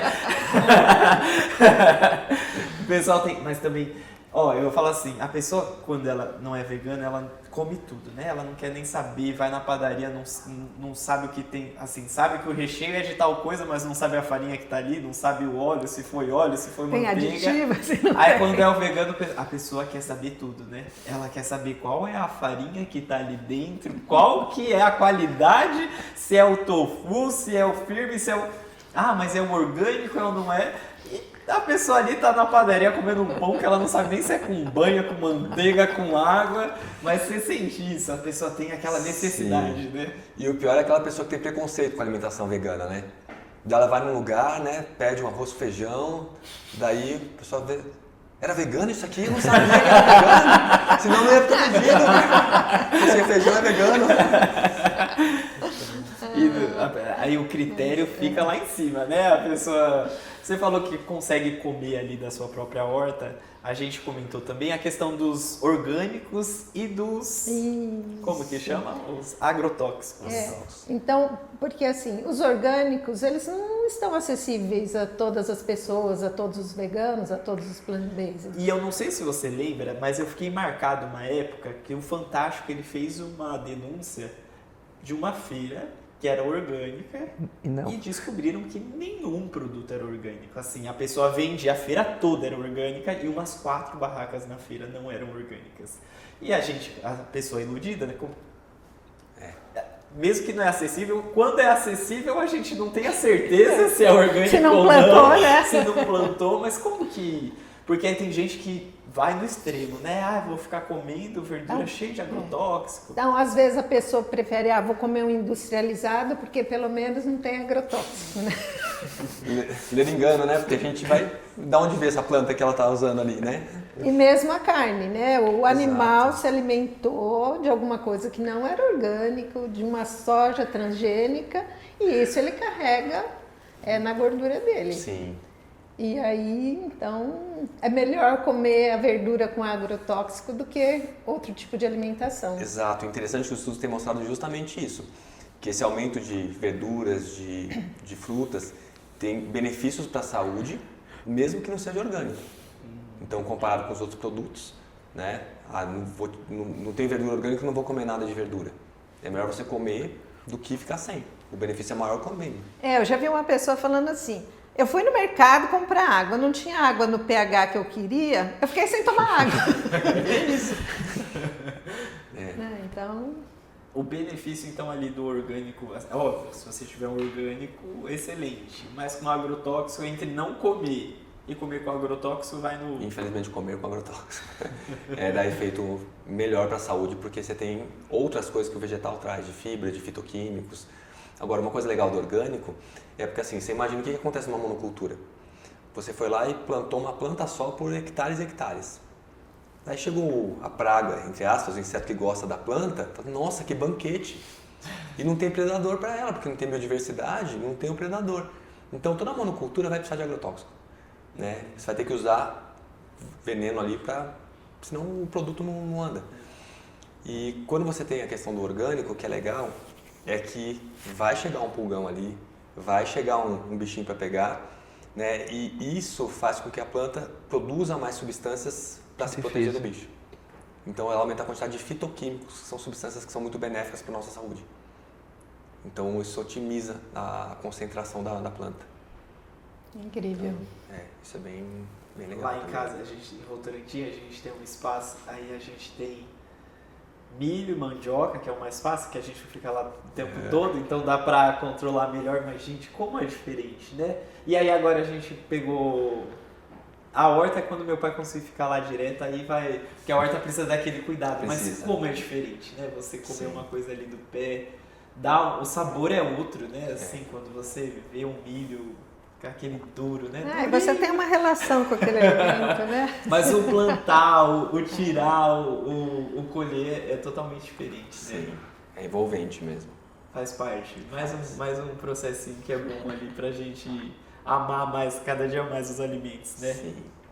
E tem mais alguma pergunta, Ju? Tem uma aqui, ó. Você sim. lembra de alguma? Mas Não, teve uma boa aqui que você fez. Na questão de... A gente já falou até dos carboidratos, você deixou muito bem claro. Mas agora vamos dar um nome ali. O low carb, doutor. A gente... Principalmente por quem pratica esportes, a gente está muito em alta. Até que momento isso é benéfico e se não for, que você já deu aqui spoiler que não é, o que pode acontecer? E a longo prazo, né? E a longo Porque prazo, na hora a pessoa pode emagrecer, pode até se sentir rápido, disposta, né? Emagrece rápido. Um dos grandes problemas que a gente vê, às vezes, em algumas intervenções, é que a pessoa não entendeu o mecanismo do que ela fez. E, às vezes, o profissional também não entendeu o mecanismo que levou a alguma melhora. A pessoa fez low carb, nossa, me senti melhor. Se a pessoa emagreceu, ela vai ter o benefício da redução da gordura visceral, de parte inflamatória, tem uma série de consequências positivas, né? A questão é que, se você reduzir demais o carboidrato, você tem vários malefícios. Eu costumo dizer que ninguém deveria fazer low carb. Você vai fazer normal carb para você. O que é um normal carb? Isso eu consigo ver nos exames. Se para aquela pessoa que ela ingere está demais, está adequado ou está pouco. Isso aparece com transparência no exame de sangue. Tá? A gente pode usar isso em outra glicemia. Mas o que acontece aqui? Quando eu começo a baixar o carboidrato, eu vou ter que formar a glicose por outras vias para alimentar o cérebro em algumas situações. E vai aumentar uma substância chamada metilglioxal. Então essa substância é produzida e ela é 40 mil vezes mais tóxica do que a glicose. Não é 4 vezes, é 40 mil vezes. Só para a gente ter uma ideia, quando uma pessoa faz uma dieta Atkins, que é uma dieta cetogênica, o metilglioxal dela no sangue está 50, que é um nível, em 20 dias passa para 350. Aumenta 7 vezes a quantidade dessa substância. E essa substância tem uma relação direta com doença de Alzheimer, né, com quadro demencial. Aí você fala assim, poxa, mas o pessoal não usa dieta cetogênica para quadros demenciais? Né? Eu costumo dizer que a dieta cetogênica, que é o extremo da dieta low carb, né, porque é o mínimo que vai de carboidrato, é uma dieta que é a dieta do desespero. Você faz quando não tem mais nada a fazer para aquela pessoa e aquela situação pode se beneficiar pelos corpos cetônicos, que é uma substância que quando a gente está com a gordura como combustível, a gente forma esses corpos cetônicos. Você está com tanta fome que a fome passa? São os corpos cetônicos, com aquele hálito que não adianta escovar o dente, né? Esses são os corpos cetônicos que vão saindo pela respiração também. Então, o que acontece no quadro demencial? A gente tem o nosso neurônio e tem uma célula que cuida do neurônio, que é o astro do cérebro, né? Chama astrócito. Ela cuida do neurônio. Eu tenho uma amiga psiquiatra que ele fala assim que o neurônio não faz nada sozinho. Não come sozinho, não se resfria sozinho, tem que ter a babá dele, que é o astrócito, fazendo tudo para ele.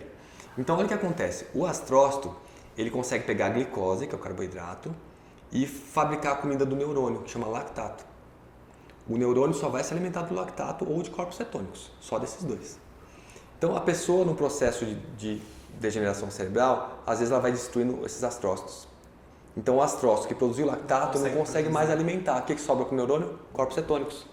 E aí, daí a pessoa faz uma dieta com corpos cetônicos, aumenta a dieta tipo cetogênica. Nossa, melhorou essa parte cognitiva. É porque já estava no fim da linha já, o neurônio não conseguia mais se alimentar de outro jeito. Né? Dieta cetogênica para epilepsia. A epilepsia é refratária, a pessoa está tomando medicamento, não consegue resolver. A dieta cetogênica ela é reconhecidamente uma dieta que ajuda muito nisso.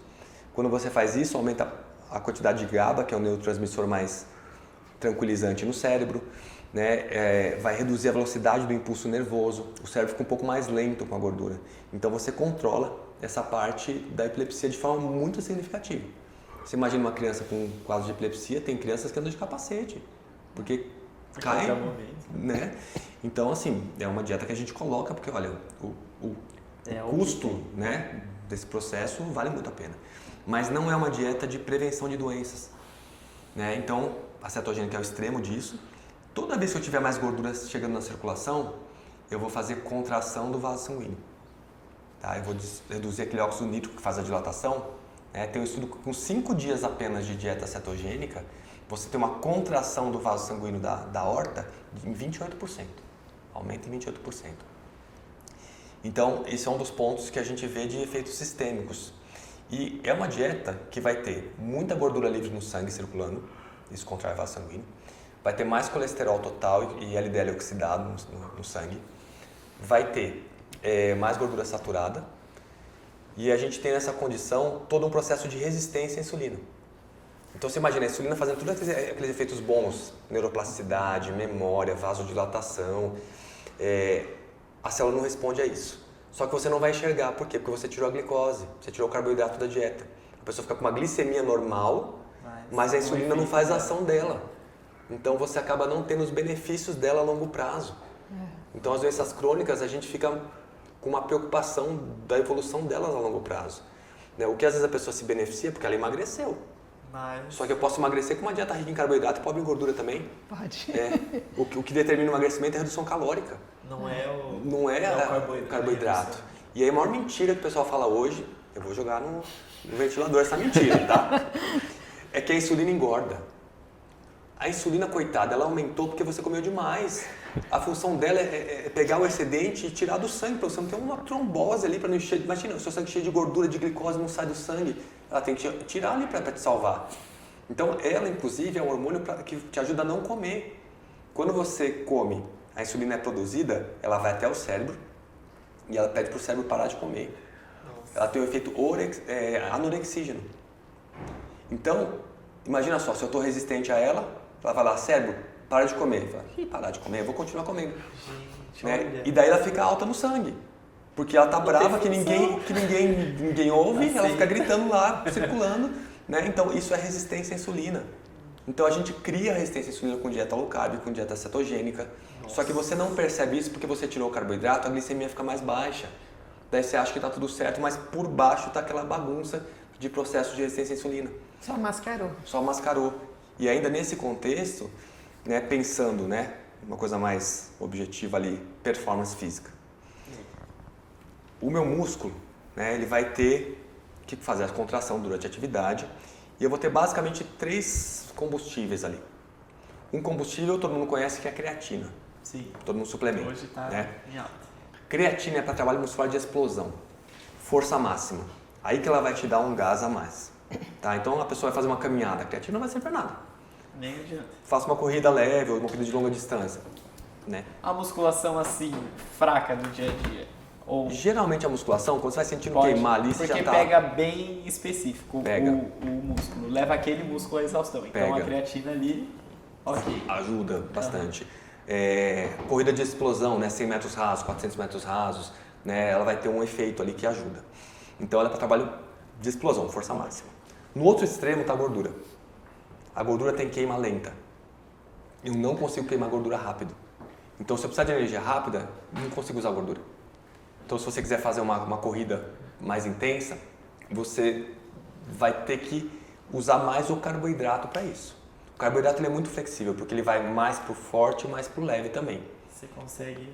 Então, o que vai acontecer? Você está caminhando de levinho, você está usando a gordura como combustível, o músculo consegue usar essa gordura. Você vai aumentando a intensidade do treino, chega uma hora que fala, opa, estou precisando produzir energia rápida e a gordura está devagar para me dar essa energia. Eu começo a usar mais carboidrato. Tá? Esse é o conceito que tem que tomar um certo cuidado, porque assim, não é que para você queimar gordura você precisa fazer só exercício leve.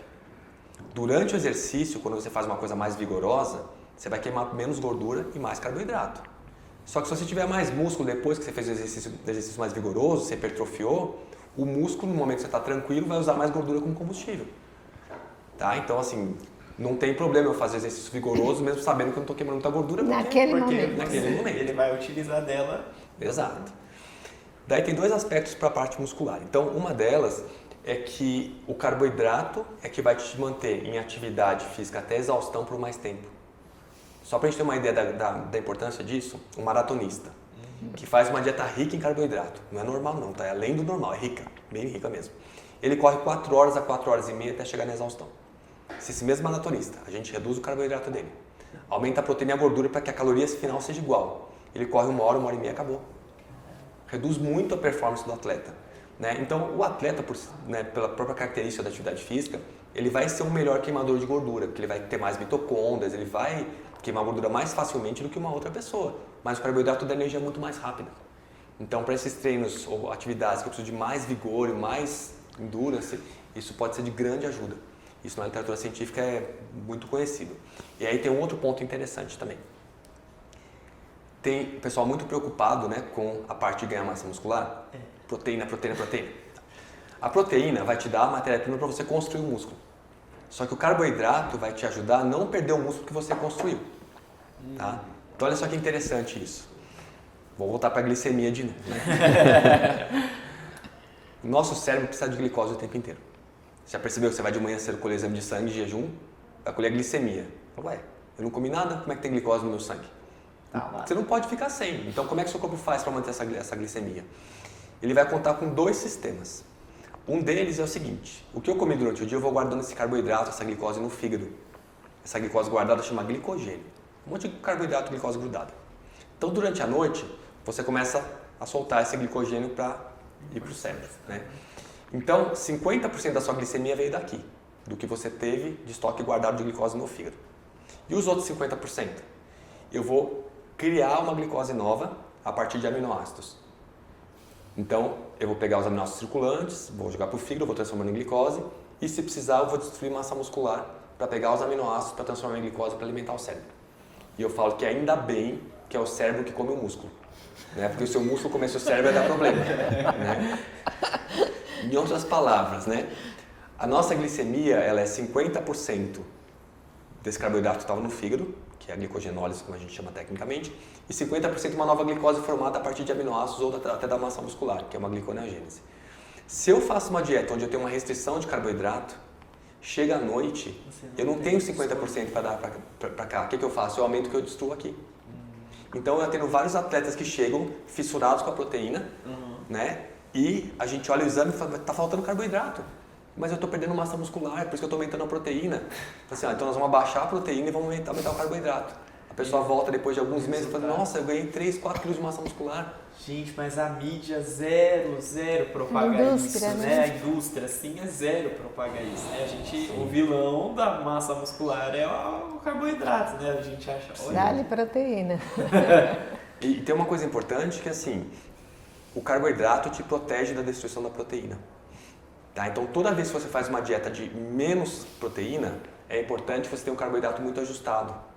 Porque o que acontece? A proteína ela é muito flexível. Ela pode, se necessário, ser destruída para formar glicose, para alimentar o cérebro. Ela vai ter uma função energética.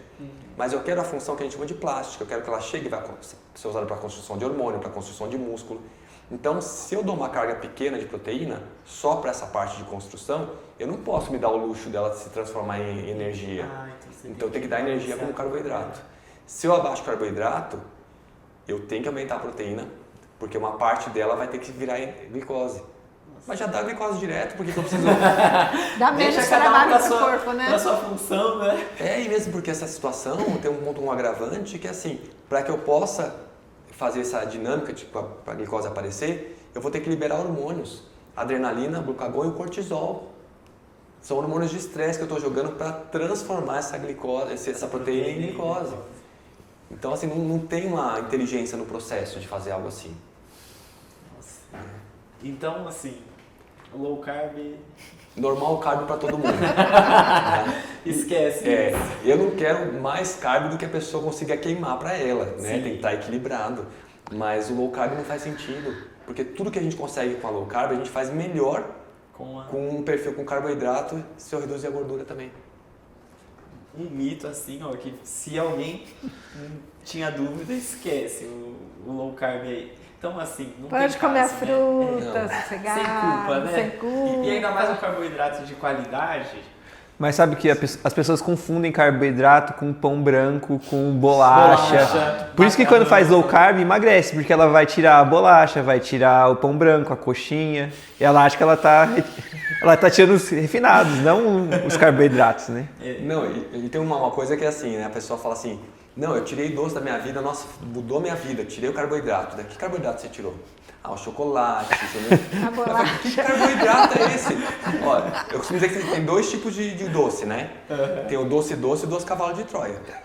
Então, assim, o doce é açúcar com açúcar. Goiabada, bananada, pêssego em calda, figo em calda, isso é carboidrato puro. O doce, esse doce é ruim de você fatiar e começar a comer. Ali seca a boca, é desconfortável, né? Então, o que o pessoal usa mais? O doce cavalo de Troia, que é o açúcar envolvido pela gordura. Você pôs o doce na boca, você sentiu o sabor do açúcar, mas ele te engorda pela gordura. Que é o chocolate, brigadeiro, sorvete, paçoca, pudim. Tudo que a gente... Né? Todos industrializados. Exato. Então, se você pegar a carga calórica desse produto, você vai ver que mais de 50% vem de gordura e não de carboidrato. Não, lê o rótulo de uma bala. Tem gordura. Sim. Eu fiquei chocada. Daí, pessoal, o diabético tem que tirar o carboidrato. Né? Tirei o chocolate, você está tirando a gordura, você não está tirando o carboidrato. E o que é mais impressionante é que assim, a literatura científica, a gente tem alguns estudos, que são estudos controlados, muito bem organizados, onde você compara uma dieta plant-based bem desenhada com uma dieta onívora bem desenhada. Então não é pegar uma coisa boa com uma ruim ou vice-versa, não. Tipo, duas bem feitas. Né? E esse padrão que a gente tem dietas que a gente... Geralmente a gordura na dieta fica até uns 30%, 35% no máximo. Eles fazem um perfil de dieta, fica até 10% de gordura. E o carboidrato, que é normal até 65% da dieta, eles fazem com 75%, 80% de carboidrato. Ou seja, super carboidrato e pouquíssima gordura. E eles fazem o perfil plant-based, tudo natural, integral, tudo in natura, deixa a pessoa comer à vontade. Tem essa dieta feita para quadros demenciais, para diabetes, para doença cardiovascular e para câncer. Fizeram para câncer de próstata. Essa dieta... Um dos estudos ela foi seguida por 5 anos por pessoas com doença cardiovascular. Então, um grupo fazia uma dieta da American Heart Association e o outro fazia essa dieta plant-based de baixo teor de gordura e alto de carboidrato, tudo integral. Essa dieta ela conseguiu reduzir a estenose, a obstrução do vaso sanguíneo coronariano da pessoa, enquanto a outra bem feita onívora continuava aumentando o grau de estreitamento. É a única dieta que a gente consegue que não só para, mas tem um pequeno grau de redução. A gente sabe que a doença cardiovascular ela vai sendo progressiva com o perfil habitual que a gente tem de saúde das pessoas. Né? Esse mesmo estudo, quando você faz com diabetes, tem uns 10 estudos feitos com a mesma metodologia, você tem uma redução de hemoglobina glicada, que é o marcador de controle glicêmico, muito mais eficiente do que uma dieta preconizada pela American Diabetic Association, que é uma dieta onívora. Né? E esse mesmo perfil foi feito para pessoas com câncer de próstata, que estavam tendo um aumento do marcador, que é o PSA, ele começou a aumentar com o elemento de, está em atividade aqui. 2 grupos. O que fez essa dieta vai abaixando o PSA ao longo de 1 ano e as células tumorais que estavam nos linfonodos abaixou em 73% nesse grupo, contra 9% só no grupo que fez a dieta onívora bem planejada. Sem comparação. Exato. E ano de 2004 saiu um estudo desse mesmo perfil com pessoas com quadros demenciais já iniciados com doença de Alzheimer. E é a primeira vez que a gente vê uma dieta que consegue reverter,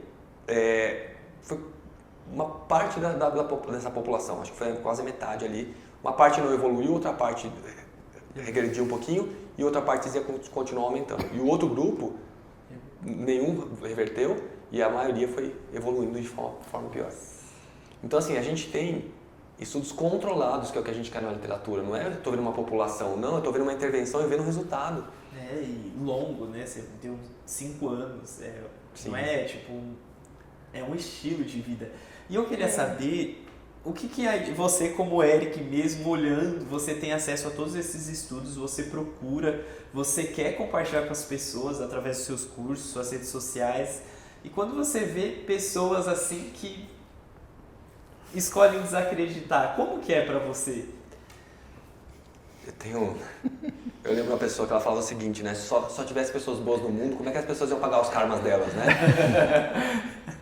É assim, a gente tem um princípio que é o princípio da autonomia, né? Cada pessoa individualmente, do ponto de vista da escolha da própria saúde, ela tem o potencial de fazer o que ela quiser.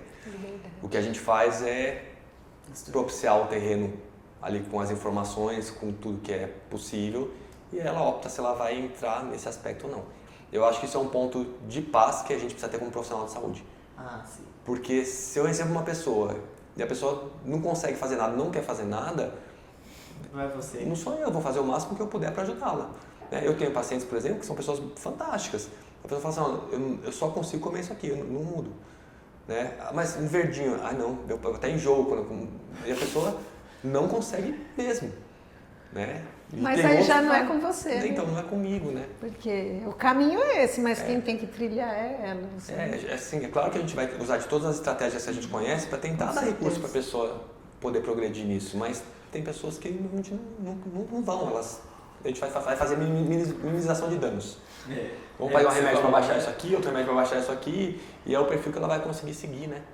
E assim, pra mim é muito válido, já falei aqui, falar de novo, eu acho que o exemplo, pra mim vale, óbvio que tem os fatos, tem os estudos, mas quando eu vejo na vida de alguém próximo, falo, meu, se deu certo pra essa pessoa, por que não vai dar certo pra mim, sabe? Isso é tão difícil assim, que as pessoas falam, é impossível, né, você conseguir ser vegano, mas se tem tanta gente que consegue e tem benefícios, por que não, né, eu tentar isso? E eu queria que você falasse aqui, para alguém que está assistindo a gente, está nessa dúvida, viro, não viro, vou, para mim é difícil, minha família não está junto comigo, o que você falaria para uma pessoa que está em dúvida? Será que vale a pena aderir uma alimentação à base de plantas? O que você falaria para ela? Olha, eu diria que é o seguinte, um ponto inicial é cada vez mais colocar vegetais no prato e cada vez mais reduzir a quantidade de produto animal. Isso já é um passo bom. Né? Então, se a pessoa fala, nossa, nesse momento eu não consigo tirar tudo, então vamos fazer essa transição aos poucos. E se a pessoa fala assim, eu quero ver se esse negócio funciona mesmo, faz o exame, faz 30 dias e faz outro exame pra gente ver. Isso já é o suficiente pra gente ver uma diferença muito significativa, claro, bem orientada, né, para saber o que ela está fazendo. O que é bom de uma avaliação, né, profissional que a gente acaba fazendo é justamente para a pessoa saber o que ela tem de alterado. A pessoa tem uma fadiga enorme. Hoje em dia, fadiga, o que o pessoal quer fazer? Dar o antiretrovirano. Né? Virou a moda agora. E o T3, que nem tem indicação de dosar no exame de sangue T3, né? Mas enfim. Aí o que acontece? A fadiga pode ser por falta de ferro, por inflamação, por privação de sono, falta de B12. Tem tantas coisas que pode dar a fadiga e a pessoa não sabe o que está acontecendo. Então, a ideia de você poder fazer a avaliação com um profissional que você tenha confiança é justamente para poder direcionar a sua mudança. Porque a pessoa vai fazer uma mudança, mas ela pode melhorar vários parâmetros, mas se ela tiver com uma falta de ferro, por perda sanguínea, eu vou precisar suplementar esse ferro. Não vai ser 30 dias com a alimentação que ela vai ter uma mudança expressiva. Então, é direcionar, mas assim, faça a experiência. Bem consciente, né? Que informações a gente tem bastante já disponível para as pessoas poderem... E pensar sempre em incluir, não excluir. Exato. Porque se a pessoa fala assim, de hoje em diante eu não como mais carne, ela pode ficar apavorada. Nunca mais na minha vida. Como que eu vou viver? Então comece a incluir alimentos saudáveis, vai incluindo até que ela se habitue e aí vai ficar muito mais leve. Sim. Doutor, muito obrigado pela conversa aqui, a gente passaria horas e horas falando, mas antes de terminar, fala para o pessoal como eles te encontram nas redes sociais, como que faz aí para eles marcarem uma consulta com você, pode ficar à vontade. Fazer o curso, né? Fazer o curso, O meu Instagram é complicado porque meu nome é complicado, né? Mas assim, o meu site é fácil, é avaliaçãometabólica.com.br. Lá tem todas as informações de cursos, de retiros, enfim, de consultório, tem tudo ali. E eu tenho a formação para quem é da área de saúde. É uma formação bem aprofundada para a gente entender como ler todos os marcadores, né, para poder organizar. Estamos aí com um projeto para algumas coisas para quem não é da área de saúde, que muitas pessoas pedem também, então em breve teremos aí novidades. Legal. E aí o meu Instagram é Pode o falar nome, que a gente escreve. tá bom. BR Eric, só com C mudo, e meu sobrenome que é Slivit. SLYWITCH. Doutor, obrigado Eu que por agradeço, você ter cedido seu tempo aí para essa conversa. Foi muito bom, né, Juju? Foi um prazer enorme, uma alegria imensa. Uma Muito boa a nossa tarde aqui, nosso Junta Panelas. Obrigado, foi um grande prazer estar com vocês. E obrigado vocês que ficaram com a gente até aqui nesse momento, que eu tenho certeza que você não perdeu nada, né, Michel, dessa conversa. Não perdeu nada, foi Michel, até o final. O que o povo vai comentar agora, pra gente saber quem chegou com a gente até agora? Caponata. Caponata, boa. Comenta aí Caponata se você ficou até esse momento do vídeo. Não esquece de deixar o like e a gente se vê no próximo Junta Panela. Tchau!